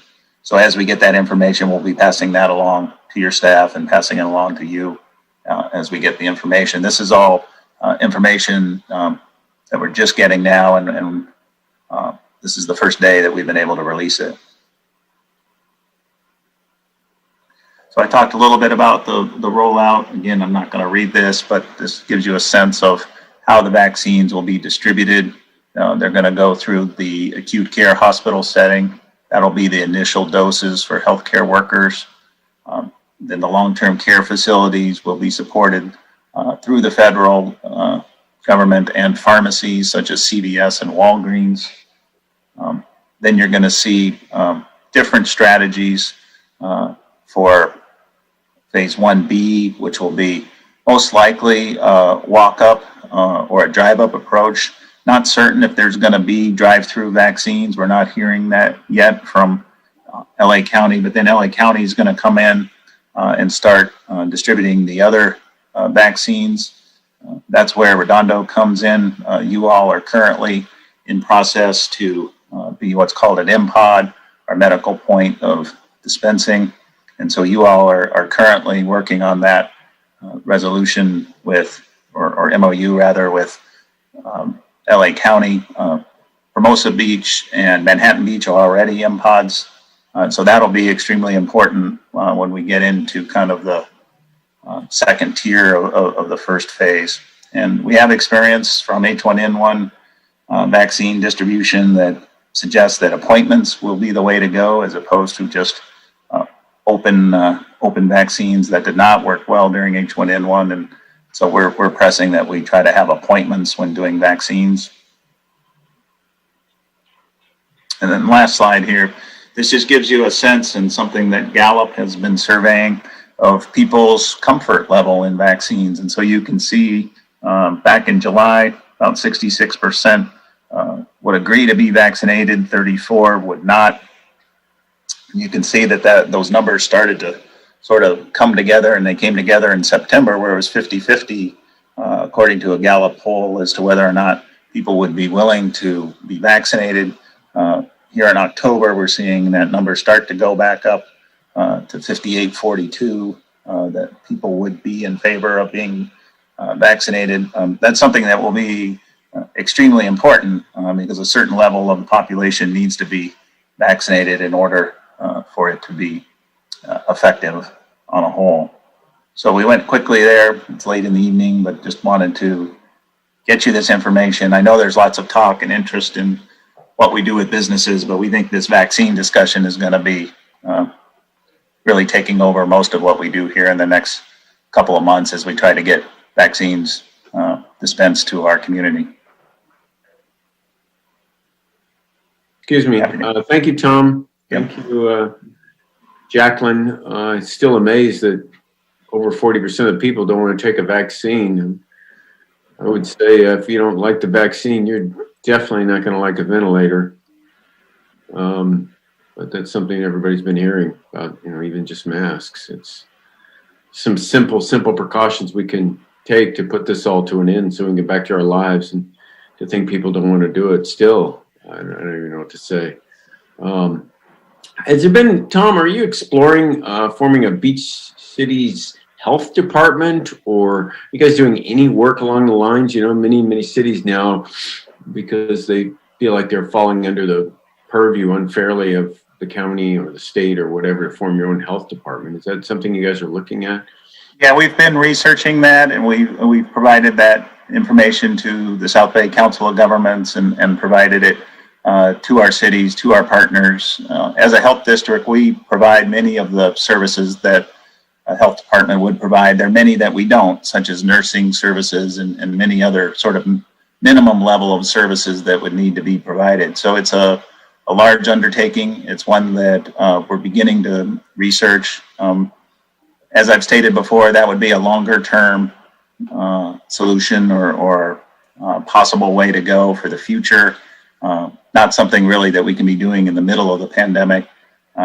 But we are doing the research and would really take our lead from the cities and the school districts and the chambers in the future to see if this is something that we'd like to pursue. We already, as I said, provide many of the services that a health department would provide. But again, this would be a longer term undertaking, but we are doing the research, Mayor, so that you all are prepared to have that discussion should you so wish. So you're going to prepare a report or something that we're going to be able to digest?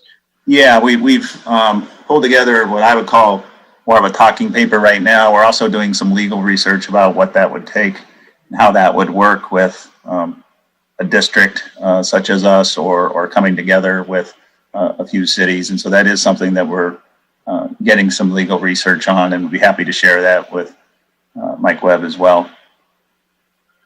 Yeah, I just, as a council, I think we'd like to explore that maybe more formally and not just wait to see whatever you come up with. Yeah.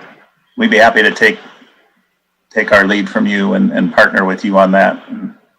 And if I may, Mayor, there are some deadlines involved, and it's a huge undertaking, but I think a city would have to decide, or a group of cities, by March of each year, any particular year, and it would start July 1st of any particular year. So, yeah, maybe it's next year. I mean, maybe there's just too much to digest and work to do to even think about this March. And as Tom said, this isn't going to be in place in time for this pandemic, but something that, let's just already go out to next March and consider getting the information and talking to our partner cities that would be interested. And, it may be something we decide not to do, but I just think it's incumbent upon us to find out what's involved in doing it and why we would either pursue it or not pursue it. So it's not just hanging out there. Right. So, okay. All right, Councilmember Narenhunt. Thank you, Mayor Brand. Tom, thanks for that great presentation. If you could bring some of that info and some of the just basic info for next week when we meet at my community meeting on Monday, that'd be fantastic.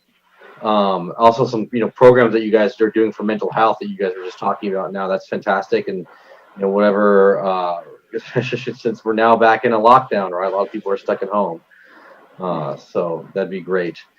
Joe, I'm really, really interested and concerned about the parking situation. I've got a lot of people contacting myself as well who are receiving tickets. It's just packed. And a lot of people have brought up some really good points. There are some elderly people with mobility issues, inability to move well all the way to their car. And if they have to park 4 or 5 blocks away, which they're doing now, it's becoming an issue. And, I'm not seeing any rain in the forecast anytime soon. And I'm seeing streets pretty well swept right now on a large scale. Just because we say that we were the last ones to start enforcing, I don't think should be a reason to not or to stop enforcing. I mean, isn't there a workaround we can have for these issues and especially for the residents that are in highly condensed area like Avenue G, where the parking restrictions are at, and District 3 right there by Dominguez Park, where you have the high density apartments? It is something that the council could authorize. I am sensitive to it. I was the one that raised this issue in terms of bringing it to your attention. We've heard from some residents as well. We don't, in some sense, we would be solving one problem. The concern on staff's part is, are we sort of creating another problem? Are we creating confusion? I don't know, sort of an in-between solution. Seems like it's either enforced or not enforced. So I'm certainly open if you all have suggestions or observations. I have not heard of other cities going back to relaxing the parking restrictions on street sweeping days, but that doesn't mean that we couldn't do it. Yeah, I would be in full favor, Joe. Just so you know, we live in a very dense city, and we're essentially not going to be coming out of this lockdown anytime soon. It's only going to get worse, and people are stuck at home, more cars than ever before. So I would definitely be in favor of that. I'll be including that in the motion. Also, I wanted to know what it would take to get a resolution back for next week, Tuesday council meeting, for the same topic, to oppose the LA County outdoor dining ban. I've seen all the new data that's come in. Mr. Sanford from Rockefeller Beach Live, he's done a phenomenal job putting that around. I'm sure most of us have seen that image that he's been putting around, graphics. It's really, really telling. And I'm getting a lot of messages from the retailers down the village who are also seeing a significant decrease in sales because there's nobody walking by, no one going down there anymore. So it's something we need to do. I think what the industry association has done this last week with the lawsuit has really pointed out that the outdoor dining is not the cause, not the root cause of these numbers. Anything outdoor is not going to be in a major issue. We saw that with the beaches. We had record low numbers in the South Bay, and yet we had record numbers at the beaches. So that's a huge positive for us being outside. We are an outdoor community. So I believe that I think we should have that forward. I'll be making that in a motion as well, putting that forward to oppose that resolution. Manhattan Beach has done that. Many other cities have done that. LA City has done that as well to oppose the outdoor dining ban that Lake County has passed. I don't believe there's evidence behind that. So that's all my comments I have right now. Actually, Marnie, quick question for you. I don't know if you're there, or maybe if Joe, you can answer this. The $2,000 application for the citywide grants, is that available yet? We are still working with city attorney's office. We're hoping by the end of the week. Okay, perfect. Thank you. That's all the questions and comments I have right now. Okay, Council Member Lowenstein. Thank you, Mayor Brown. Tom and Jacqueline, thank you for that presentation. I'd also encourage you to bring it to the community meeting for District 2 in a week from Thursday. What do you think is driving this latest spike?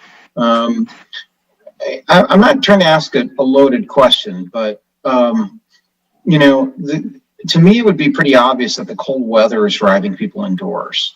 Is that what's happening?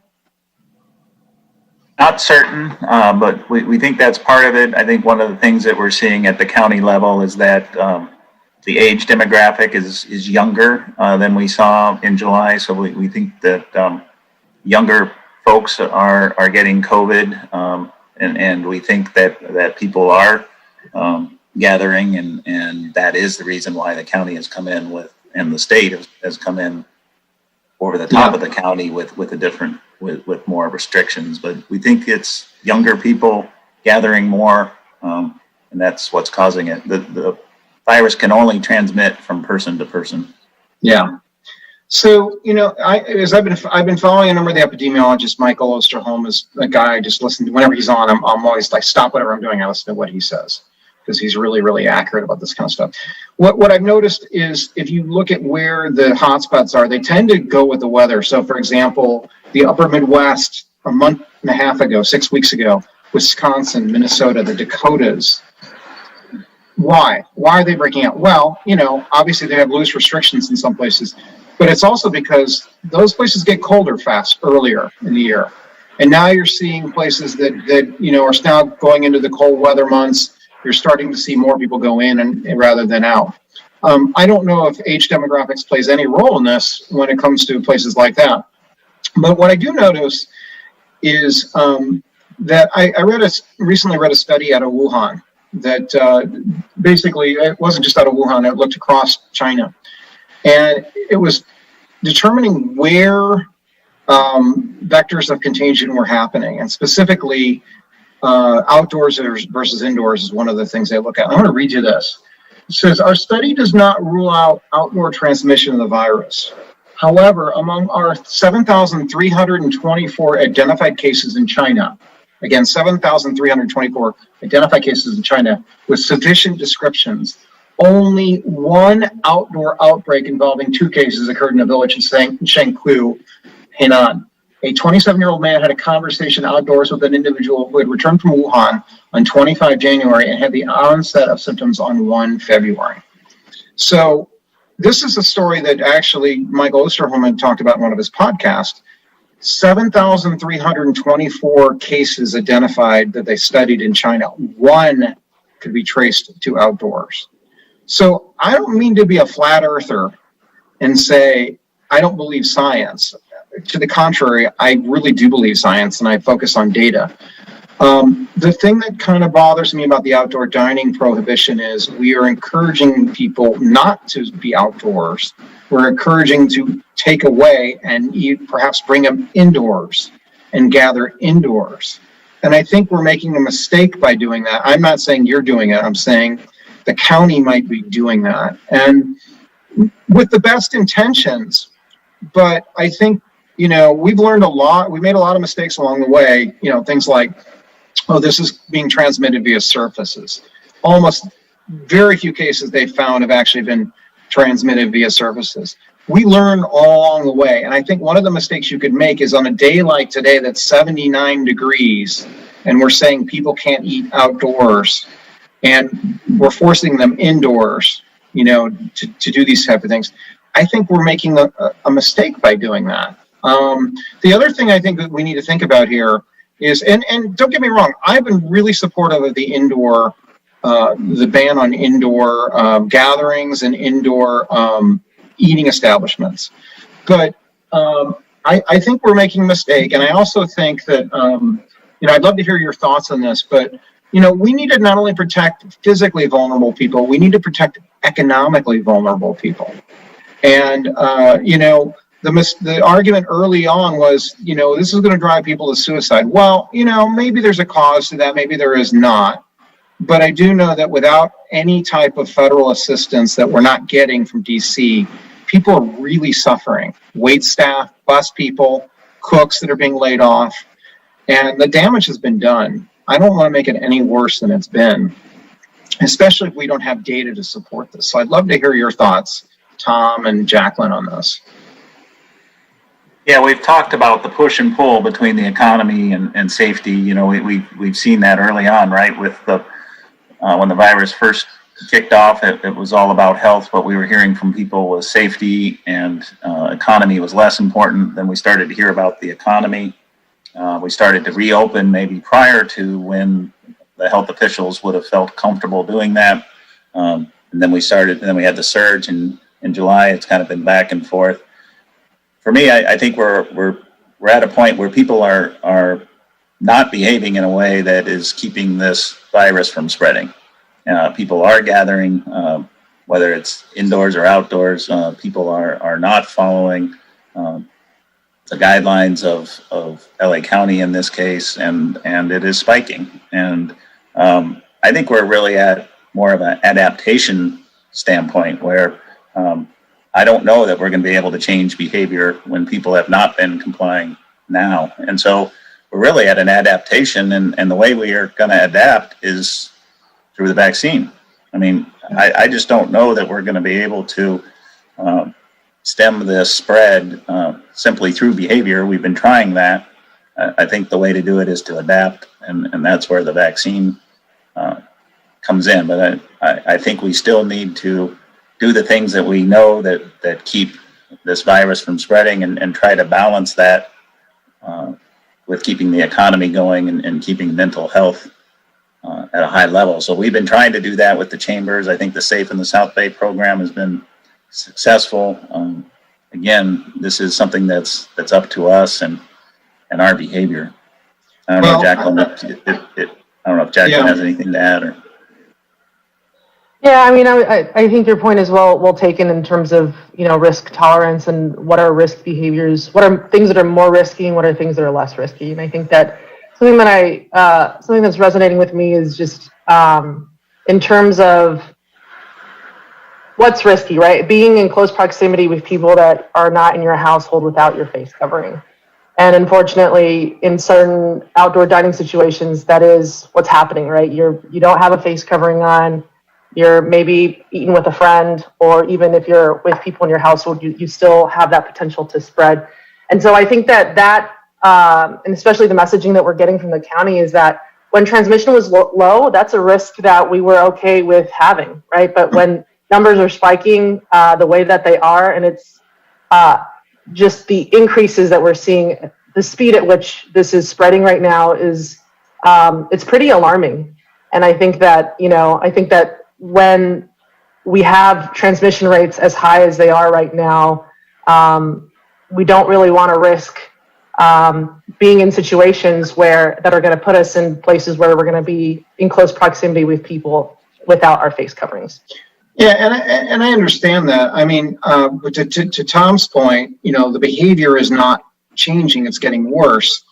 I almost look at this as water. It's hard to block water, right? And Americans in general are not like other cultures where we listen to authority quite often. But what we can do is channel behavior. And one of the things we can do by channeling behavior is encouraging people to go outside and to go out and avoid being indoors. I mean, I'll give you an anecdote. About 4 or 5 weeks ago, a group of friends and I would get together every 4 or 5 weeks in a friend's backyard, separated 6 feet, talk. We needed the social outlet, right? It was a very windy night. On Monday, we got a call from our friend, or text from our friend saying, I got tested for COVID and I have it.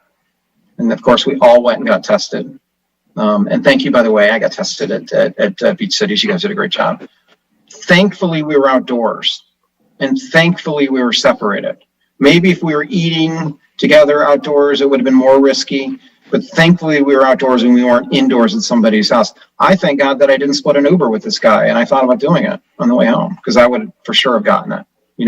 So if you encourage people to be outdoors and do the risk, even though people are going to take risks, let's encourage people to take risks that aren't as risky, rather than saying you can't do this.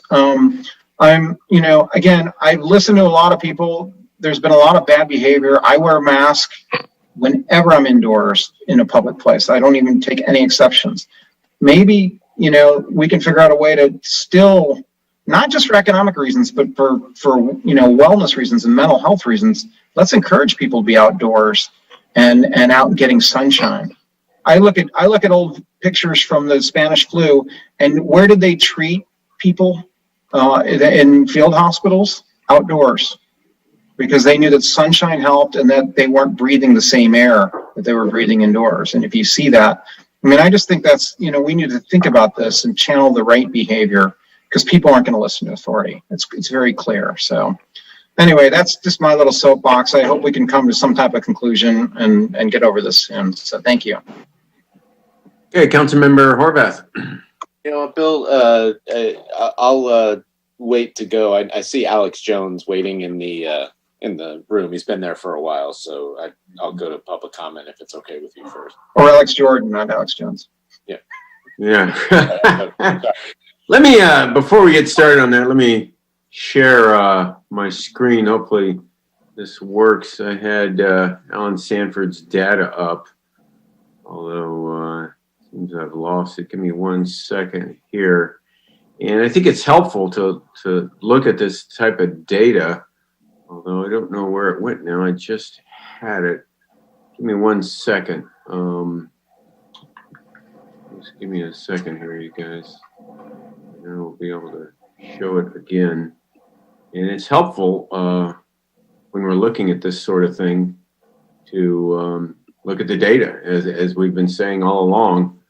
And Alan Sanford has gone to great pains over the last, this past weekend to gather some data.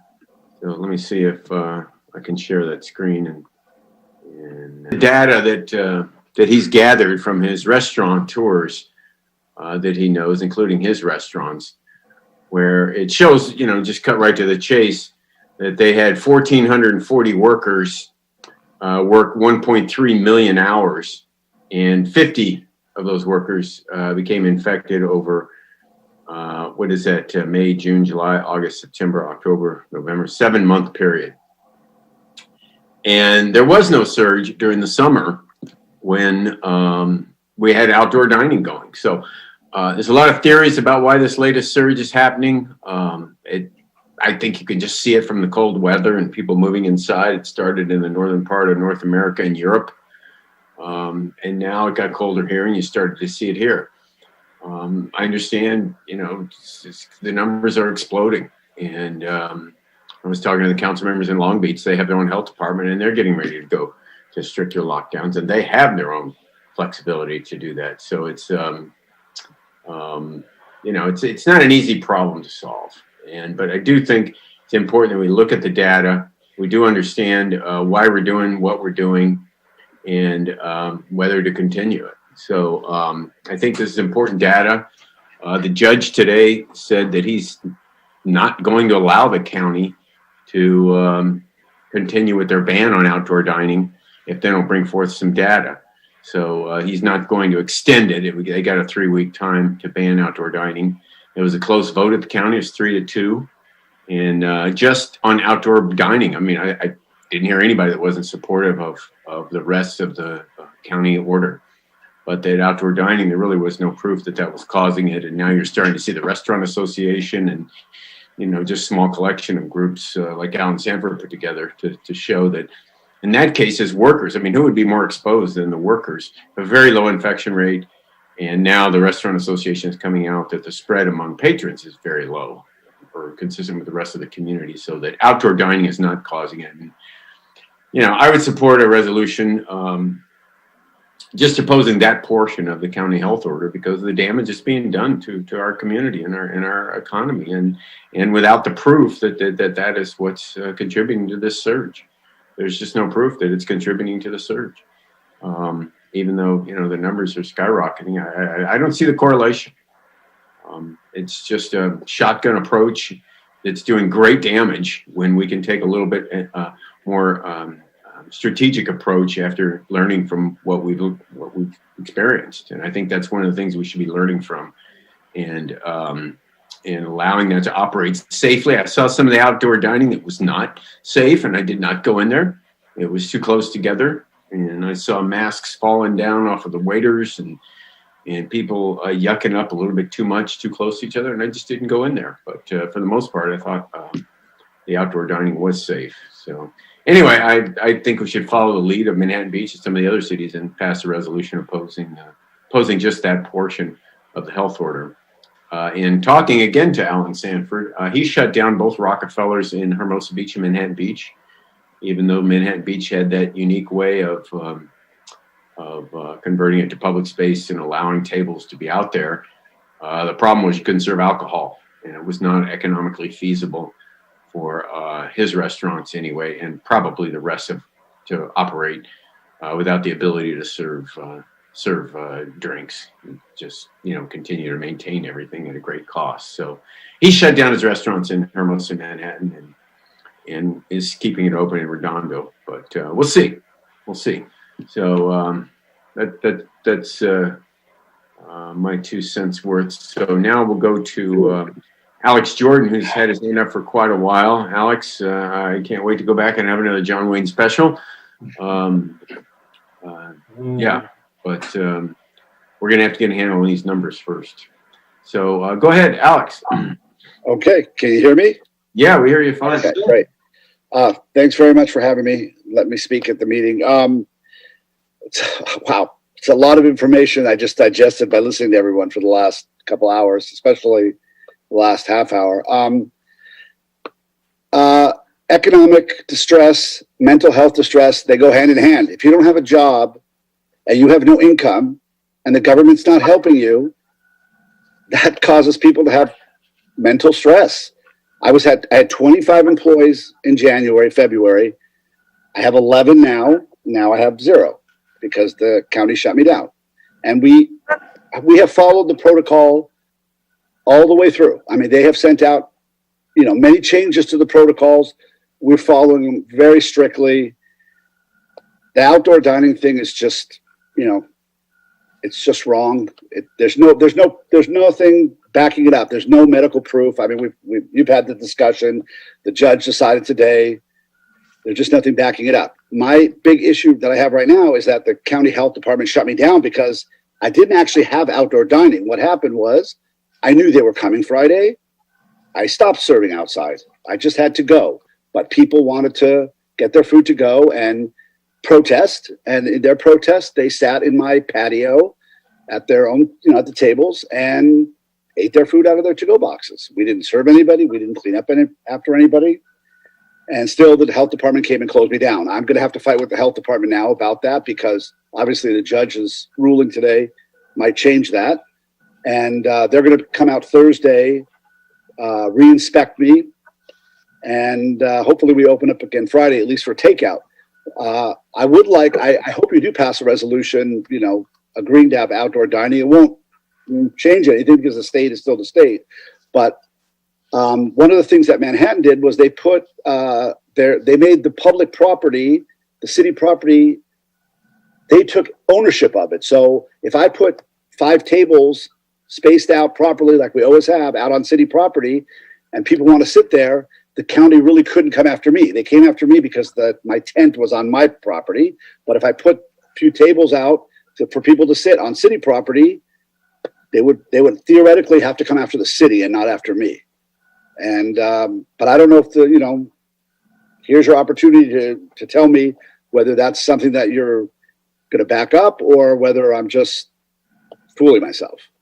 I mean, I really want to get back open. I want to put my employees to work. It's 3 weeks till Christmas now, 2 weeks till Christmas. Every day that they don't earn money is much more tragic to them than perhaps to you and I. And, it bothers me. It really, really bothers me.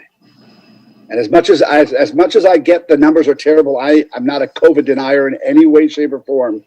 I think there has to be just the smallest little give on the other side to say, hey, outdoor dining, if you follow the protocols, and we do, we're spacing everything out. We were overwhelmed last week because I think we were the only ones open. We were kind of protesting. And people Motion to extend 1 minute. You got another minute, Alex. We had to extend you. Oh, sorry. So Time's up. so I just, you know, I would like to know where the city stands on my putting some tables out on the city property, like I've been doing for the last, you know, few months. We're not enclosed in any way there, and letting people get their food to go and sit out there. We don't serve alcohol, so that's not an issue for me.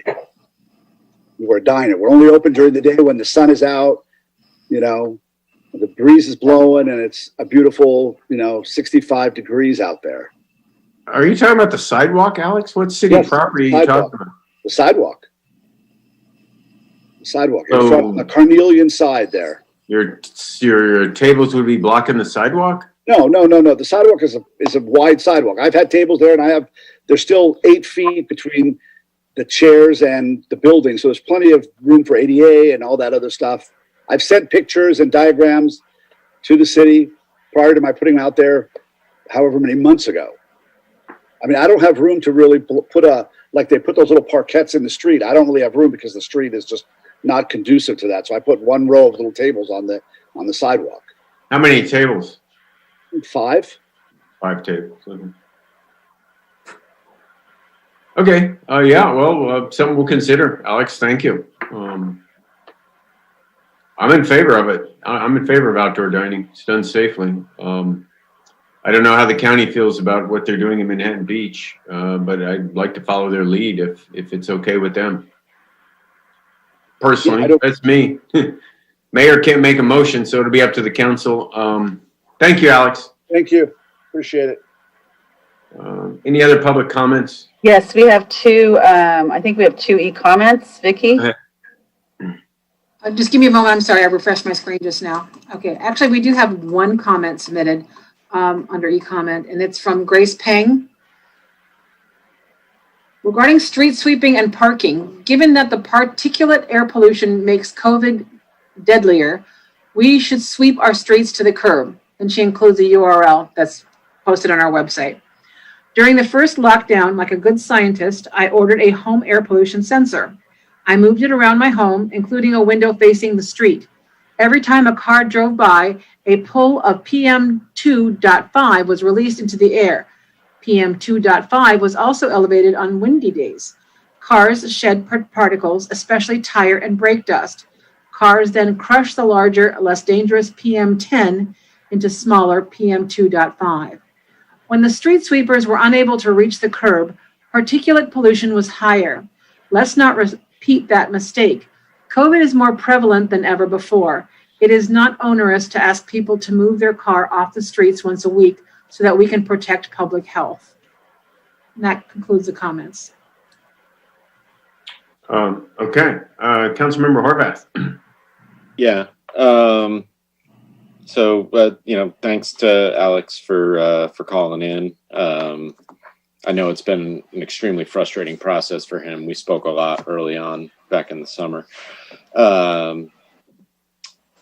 Couple questions. Tom and Jacqueline, going back to, Mayor Brand said earlier, I don't know why anybody wouldn't want to take the vaccine, but clearly there are people out there who are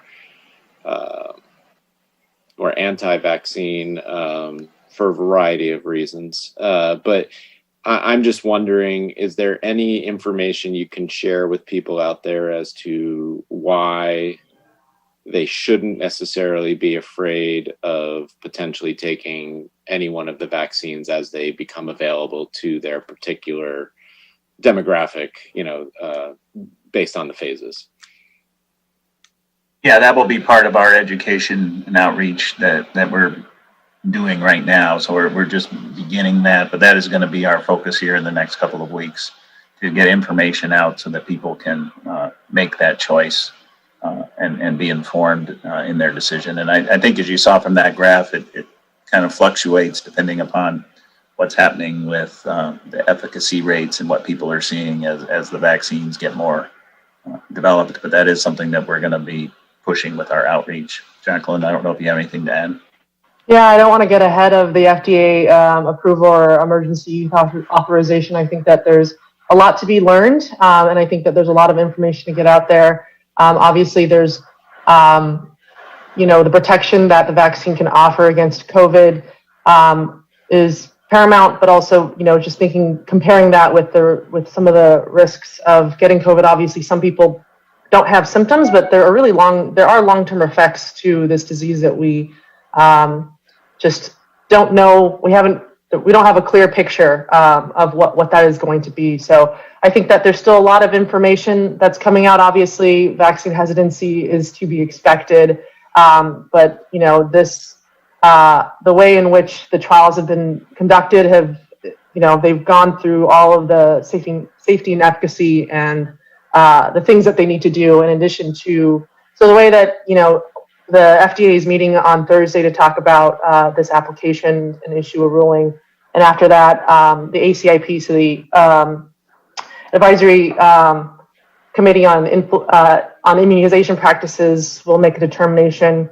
And after that, in California, we have another committee that the state has set up to do another independent review. So by the time that this is available for folks to access, there will be a lot of independent reviews and obviously more information to come as we learn it. Thanks. I will say, just from my personal anecdotal perspective, my wife, who works as a ER physician, I asked her, because we haven't had that conversation, if what her thoughts were, and she plans on taking it as soon as it's available to somebody like her. Okay. Addressing some of the other things we've talked about tonight.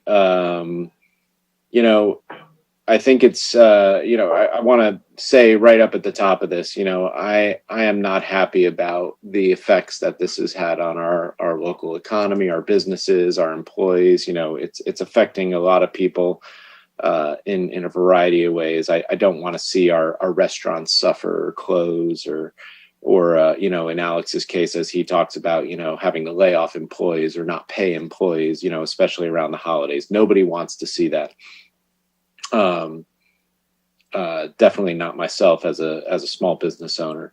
But I'll tell you who I'm angry with, and I think everybody should be angry with, and people should be writing letters and calling, is you should be angry with the United States Senate.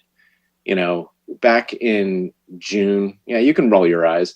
Back in June, we the House passed the HEROES Act, and it's just sat on the desk of the majority leader since then.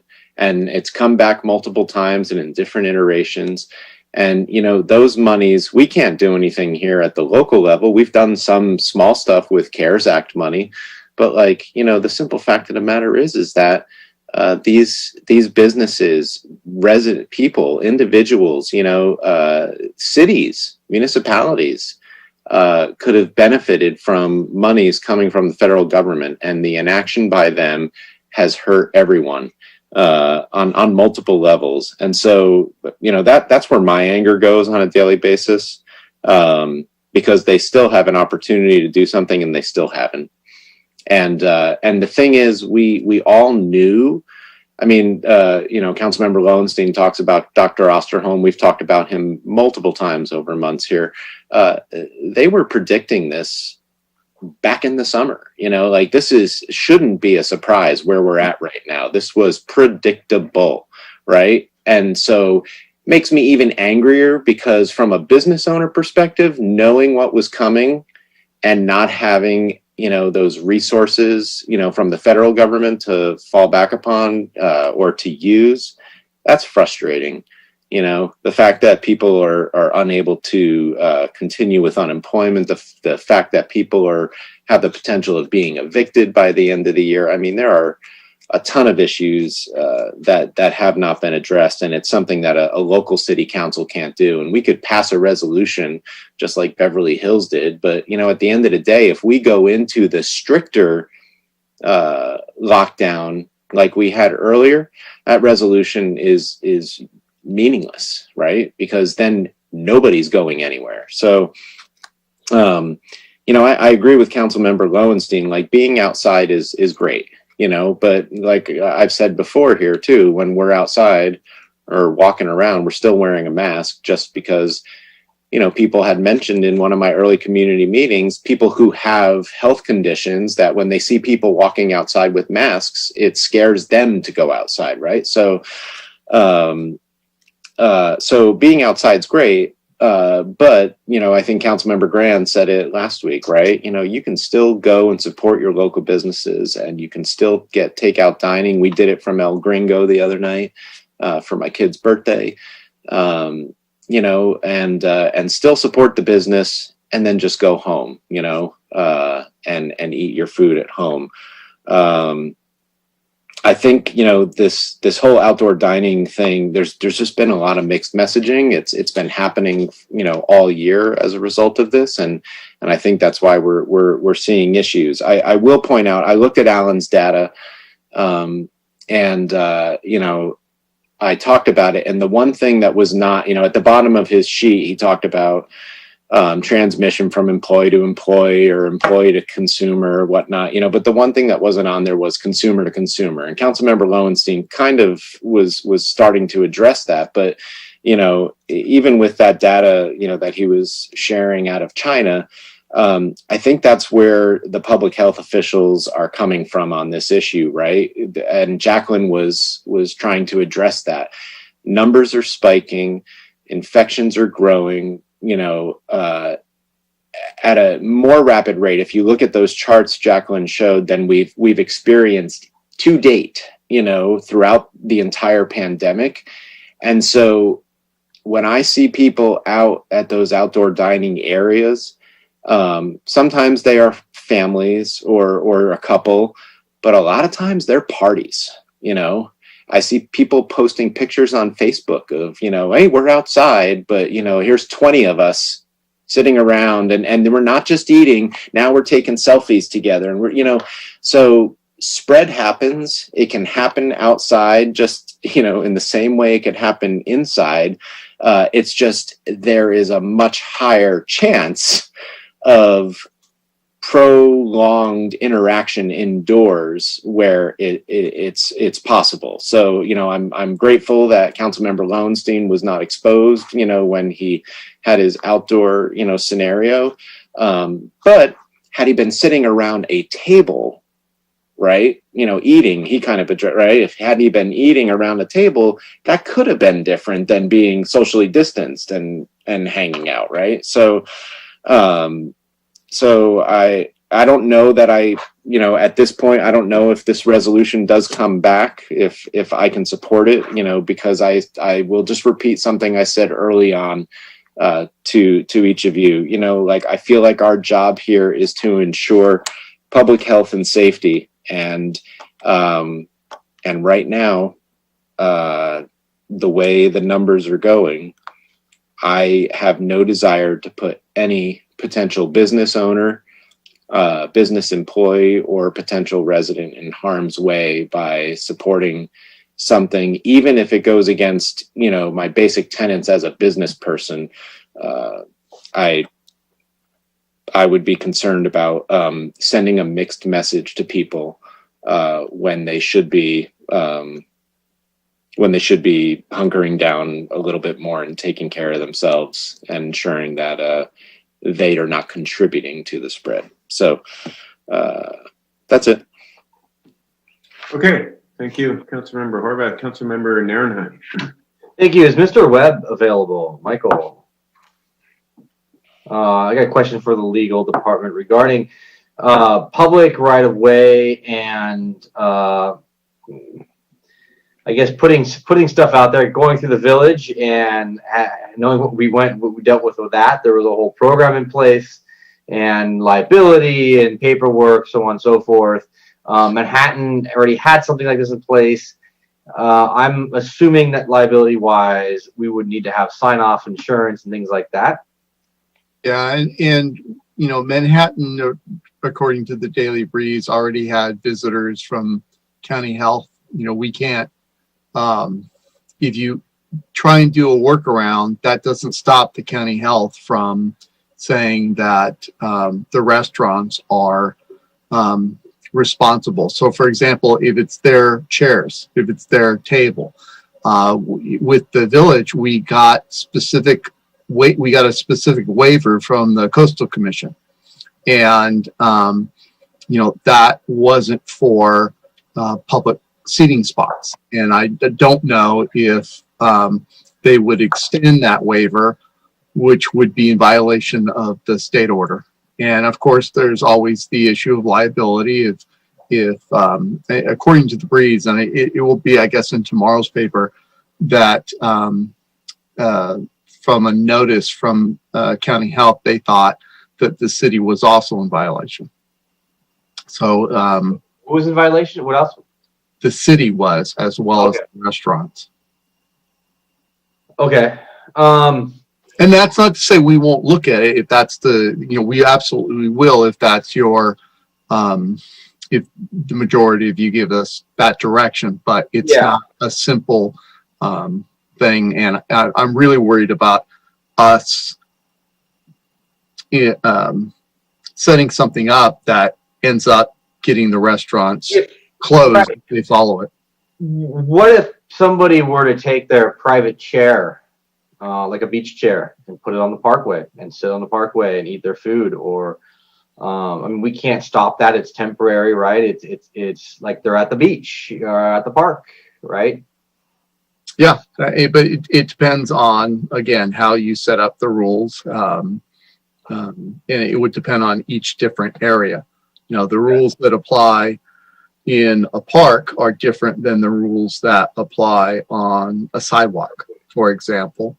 And I'm not certain where Mr. Jordan had, because I've largely been confined to home, other than homeless court.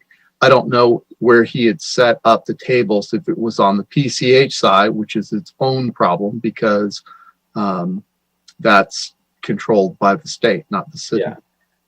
I'll just say it was on Carnelian. It was. I thought it was all on private property, but all right. So I think it's a very tough road for us to go down with private equipment on public property.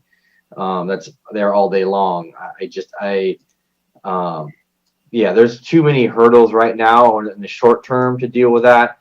I would like to make a motion though for staff to come up with a motion, or to come up with a resolution, for next week to oppose the LA County outdoor dining ban based upon the new data gathered from Mr. Alan Sanford and industry experts, the Restaurant Association, from the lawsuit we just went through, the specific data in those two reports. And I would like to stop the enforcement of ticketing for street sweeping. Those are two different things. So are you? Well, yeah, I'm in. Oh, sorry. And as a separate item, to stop the enforcement of ticketing for street sweeping. I want to take them one at a time. So you want to make a motion to direct staff to come back with a resolution opposing outdoor dining using data from Alan Sanford and the California Restaurant Association. That is correct. Yeah. And can I ask a question before? I don't know if John beat me to the second.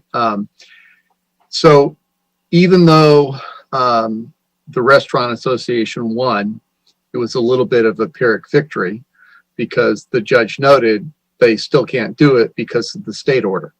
And so the resolution that you mentioned would be directed at the county,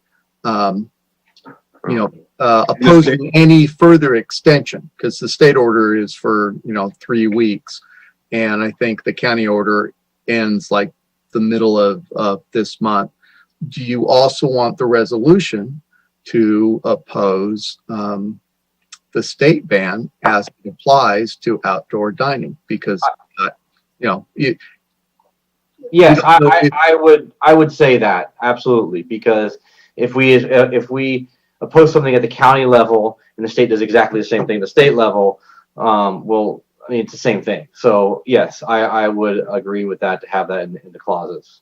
Okay, and so we'll draft it, and obviously you can change it, but with an idea that opposing the any-county extension of the specific outdoor dining ban and opposing the state order as it applies to outdoor dining. Yes. Right. specifically to outdoor dining, using the data, there's a lot of study sources in the, I don't even know what it's called, the legal brief, whatever, filed by that restaurant in downtown. I forgot the name of it, in the California Restaurant Association. There's studies and data in there. Yeah, keep in mind you want this in time for next Tuesday, and you know, we pull this court tomorrow, so I'm not asking for a long, you know, PowerPoint and this and included part of it. It's, you know, yeah. I mean, if you need a blue folder of the letter, so we can. No, I'm just saying the whereases where I put all the studies. We'll definitely refer to the county lawsuit, and we'll get a copy of the tentative ruling that Judge Chalfant indicated he was going to uphold. However, apparently the Restaurant Association is rewriting it, so it's a simpler order. So I'll contact Mark Garagos's office and see if we can get something that we can include in there. But just given the time, it's not going to be as extensive if you were saying, you know, bring it back in 2 or 3 weeks. Yeah, it doesn't need to be massively extensive. We're not looking for, Is that Mark Garagos, as in the Mark Garagos, by the way? Yes. Okay. Yeah. Okay. So that's my first motion. I'll second that. Thank you. Okay, there's a motion and a second. I think it's clear. I'll do a roll call vote. Councilmember Nierenheim. Aye. Councilmember Lowenstein. Aye. Councilmember Horvath. No. Councilmember Grand. You're muted. Councilmember Grand. Aye. Councilmember MD. No. No. Okay, so it passes 3-2 to come back with a resolution to consider. So it's not, we're going to consider it. It's coming back with a resolution to consider it. So I would also make another motion for, I guess, receive and file this report if we need to. We don't need to, but to stop enforcing the ticketing for street sweeping effective immediately. I'm not sure why we need to. I mean, I don't know where I would take. Well, that's a motion. Is there a second? Is there a time expiration on this? Yeah, that's a great point. Actually, until the city manager can deem with the current stay-at-home orders being lifted from the state that we're currently in. Okay, I'll second that then. Every time we talk about this, right, Joe? I mean, every time we talk about this, somebody can make the motion, or you can make the recommendation to begin enforcement again. So yes, we've had this item on the agenda multiple times. It's kind of a placeholder. I mean, rather than have it be something that, in my judgment, to change, I mean, you could put a specific time period on it. That might be preferred to do it until, take your second meeting in January or something, so that there's a period of time where we can advertise that parking is suspended for X days. Because it takes time to notify the public that they're going to start reinforcing. Yeah, that's the thing about it. I just want to add that we caught some grief from people that said, "I didn't know you were ticketing again." We're going to go through that again, but I'm willing to suspend this for a while. Yeah, so I'll amend the motion to say effective immediately until the second meeting in January, where we could take it up again if we need to. January 12th. Okay, is there a motion and a second then? It's his motion. Yeah, and my second. Okay, my second. I'll take a roll call vote. Councilmember Nierenheim. I have my hand raised. Oh, I'm sorry. Go ahead, Christian. Yeah, I would make a substitute motion to leave it to the discretion of the city manager that if the orders get stricter again, similar to how they were before, which is when we did create the loosening of parking restrictions, that he could just simply do it at that point. We're not there yet in the same way we were before.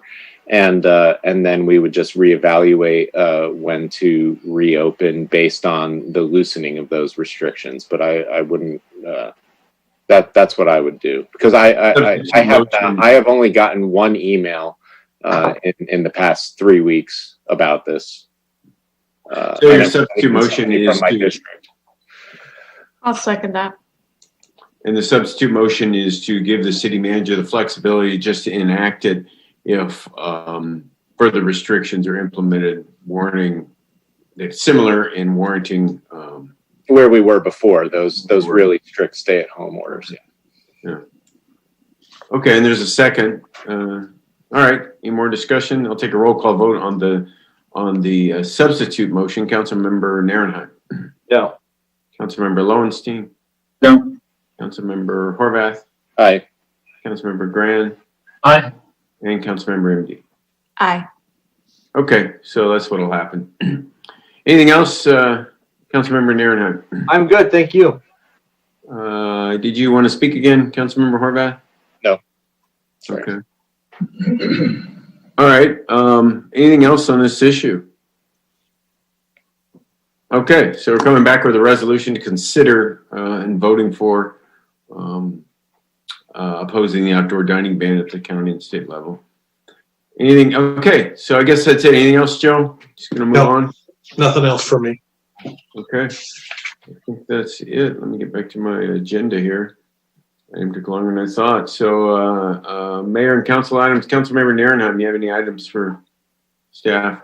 Yeah, the Parks and Rec Commission, Joe, passed on October 15th. They wanted to, if I have the item here, have a presentation to the community gardens, about community gardens to the city council. And I believe they said sometime in at the last, or they are available, for the last meeting in December or January. The Parks and Rec Commission made that recommendation back in October. Where are we with that? You know, with now the departure of the former director of community services who would have followed up on that, I'd have to ask Lori if that's on her to-do list or if you've done any work related to that, Lori. They did have a, it was on the agenda for the October Recreation and Parks Commission meeting. Right. So that presentation. I believe they made that presentation at the October 15th meeting, and I believe they made a motion to approve to speak to us at the council on October 15th. I will have to follow up on that. I will send you an email then right now. So that's all I have. Thank you. Thank you. Councilmember Lowenstein.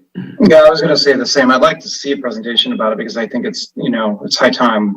People come a number of times to ask for us to hear this, and I think we owe it to them. I think it's a great idea, especially in a time of pandemic when people can grow their own food. So that's one thing. The second thing is we had, pretty big outcry at the beginning of this meeting about the GPAC and where that meeting went. And so I would like us to bring it back to a meeting no later than the first meeting in January, if possible, to discuss this. They put a good 2+ years into this, and I'm concerned that, this is going to come out and it's going to look illegitimate. People are going to be mad. I think they were owed a hearing on why this went this route, and if there's anything we can do as a council, whether it's increasing the number of meetings or whatever to make sure that everybody is heard. This is a 30-year project, and I think 30-year plan, and I think we need to get this right and not be penny wise and pound foolish. Sounds like they need to have that meeting over again. They were so rushed and dropping that big report on them at the last second. So I think we at least need to discuss this, because if they can do it again, that's great. I know that talking with Brandy today, one of the concerns she had was money. And they're limited on the number of meetings they could have, and they got to have a housing element plan in place. So that's why I thought if we brought it back, if we need to, ask that they have another meeting or two to hash this all out, if that's possible. So that would be my motion here to do that, to have this discussed in public at the meeting, at the council meeting. When would you want to do that? When would that be? No later than the first meeting in January. Okay, is that something, is Brandy still here? Is that something you could do? Yeah, we, you know, I appreciate you reaching out, Councilmember Lowenstein today. That it was a conversation that we've started having internally to see how could we coordinate with the scope of work to expand that, and as well budgetarily.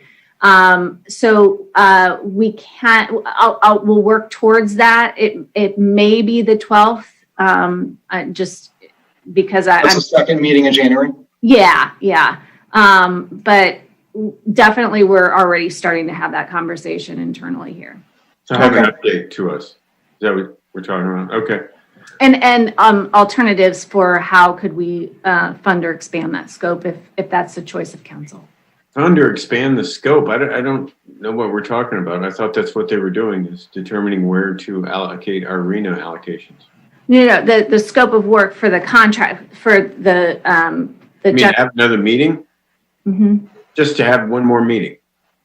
Yeah, the meeting. I mean, we have professionals that come there. We prepare. They're in attendance. It's likely not as costly as a one where they're having to prepare new material, but there is definitely that takeaway that has to come from that. Why did they drop such a big report on them at the last second? I don't know. This isn't a discussion item, so I don't. Yeah, I know. I was just asking because that seems to have caused a lot of problems. There's a lot of history behind this, and I don't want to. Okay, that's fine. We're not supposed to discuss it. Motion is to have an update. If you could just make the motion more specific so there's no misunderstanding. Sure. Go ahead. The motion would be to have an update from Brandy and Community Planning to discuss, options for redoing this meeting and providing more participation by January 12th. Would that be clear enough, Mike? It might be in expanding the scope of and budget for the GPAC. So if they can that be discussed on the 12th then versus saying having it right now in the motion? Update. Why don't we just get an update? Yeah, that's what I was asking. If we want to expand the scope, we can do that.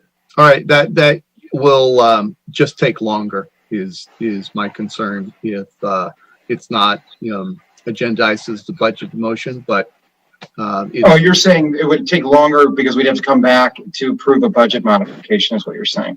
Right. So I just be real specific about what you want. I don't want there to be, come on the 12th, Randy does what your motion was, and then you go, well, why aren't we doing that? Why is it taking so long? So so with an option for expanding the scope in order to accommodate this, we don't have to vote for it, but we can at least discuss it. Right, the scope and budget. So if you do that, I think that's what you're. That's what I'm gunning for. So yeah, would be my motion. So that's the motion. Great. Is there a second? I'll second that. Okay, there's a motion and a second. Councilmember Narenhut. Aye. Councilmember Lowenstein. Aye. Councilmember Horvath. No.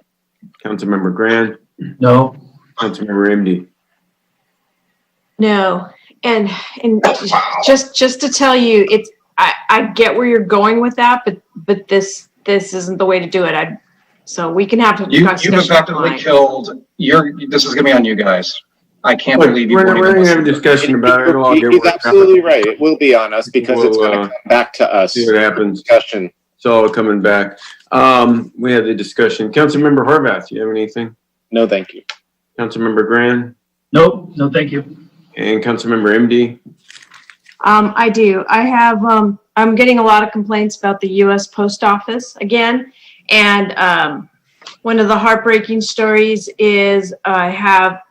Seniors are not supposed to be out. They're one of the high-risk groups, and they get their medication from the mail. And so she had a 77-year-old husband, and he wasn't getting his medication. And it took her 3 tries to get to the post office to try to get that medication. This is a problem. We're still having a problem. We had them come out. It was a little better. It's quite onerous to be able to get help from Ted Lieu's office. and because they have to fill out a form and it has to be a live signature. It can't be done online. Some of these seniors don't have printers. I've actually had to drive to someone's house, give them the form, wait for them to fill it out, get the form back to be able to do that for them. So I'd like to do have it come back to the council with two things. One is I'd like to have a letter go to Ted Lieu's office with a formal complaint with copying the Postmaster General in Redondo, so that it actually comes from all of us from the city of Redondo Beach as a formal complaint on behalf of our residents.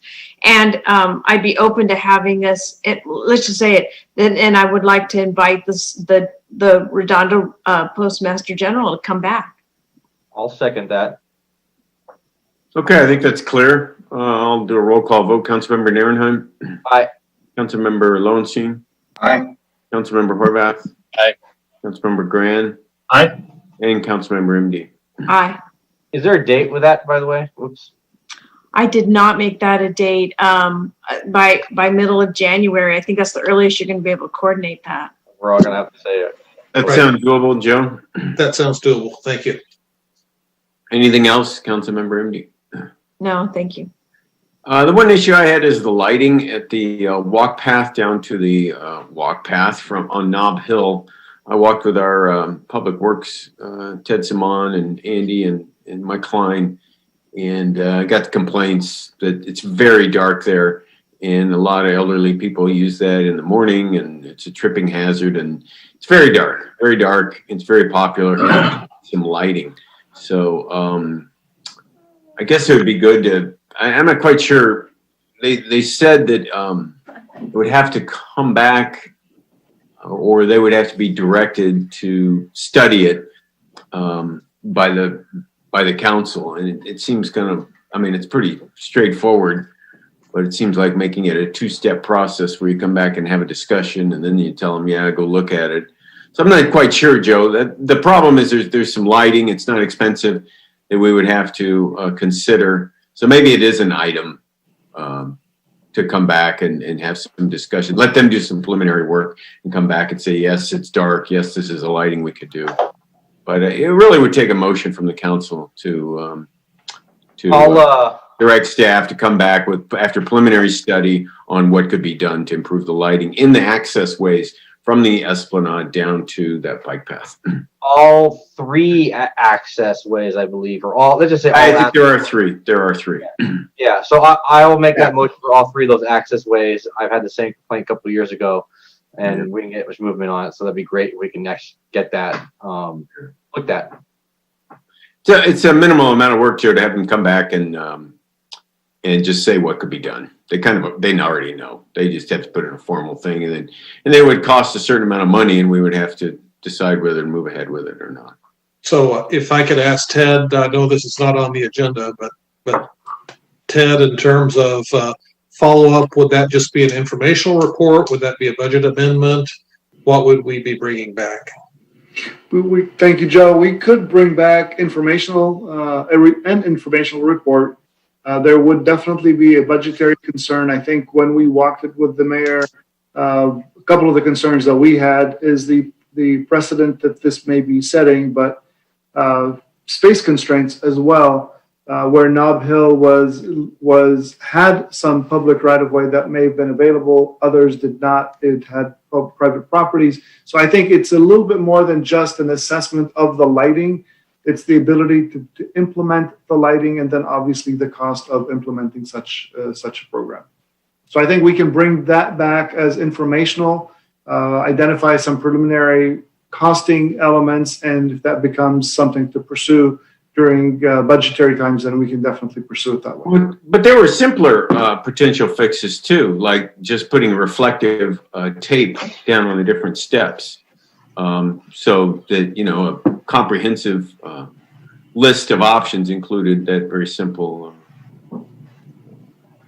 Correct, and that is a low-cost element that can be incorporated into the item as well. Yeah, so I just imagined that as part of it. That may be all we elect to do to give it a first pass and see if that is enough. Anyway, was there a motion or no? Yeah, I made that motion. Okay, is there a second? I'll second it. Okay, motion and I guess second by Councilmember Lowenstein. Councilmember Nierenheim. Aye. Councilmember Lowenstein. Aye. Councilmember Horvath. Aye. Councilmember Grand. Aye. And Councilmember MD. Aye. Okay, great. And just to clarify, in terms of timing, since there are budget implications, could we fold that into the mid-year budget review so we'd come back in February? So not at one of your early meetings in January, but. I suppose, Joe, it may not require budgetary if it's something simple to try, but yeah, I mean, if you'd rather do that, I don't think it's a huge rush. It's just. We can do a budget response report and bring back options. Oh, I see. Okay. Sounds good. So that would be mid-February. Yeah. Okay. All right. Well, with that, I guess that's the end of our meeting, folks. And we're going to adjourn tonight in memory of Catherine Loy, Redondo Beach resident. She was the partner of Rita Loy, who was a very, common presence at our council meetings, is always getting up and expressing her opinions. And so sorry for your loss, Rita. And we're going to adjourn tonight's council meeting in honor of your, and in memory of your partner, Catherine. So I'll entertain a motion to adjourn. So move. Second. Okay, motion by Councilmember Indy, second by Councilmember Lowenstein. Any objection?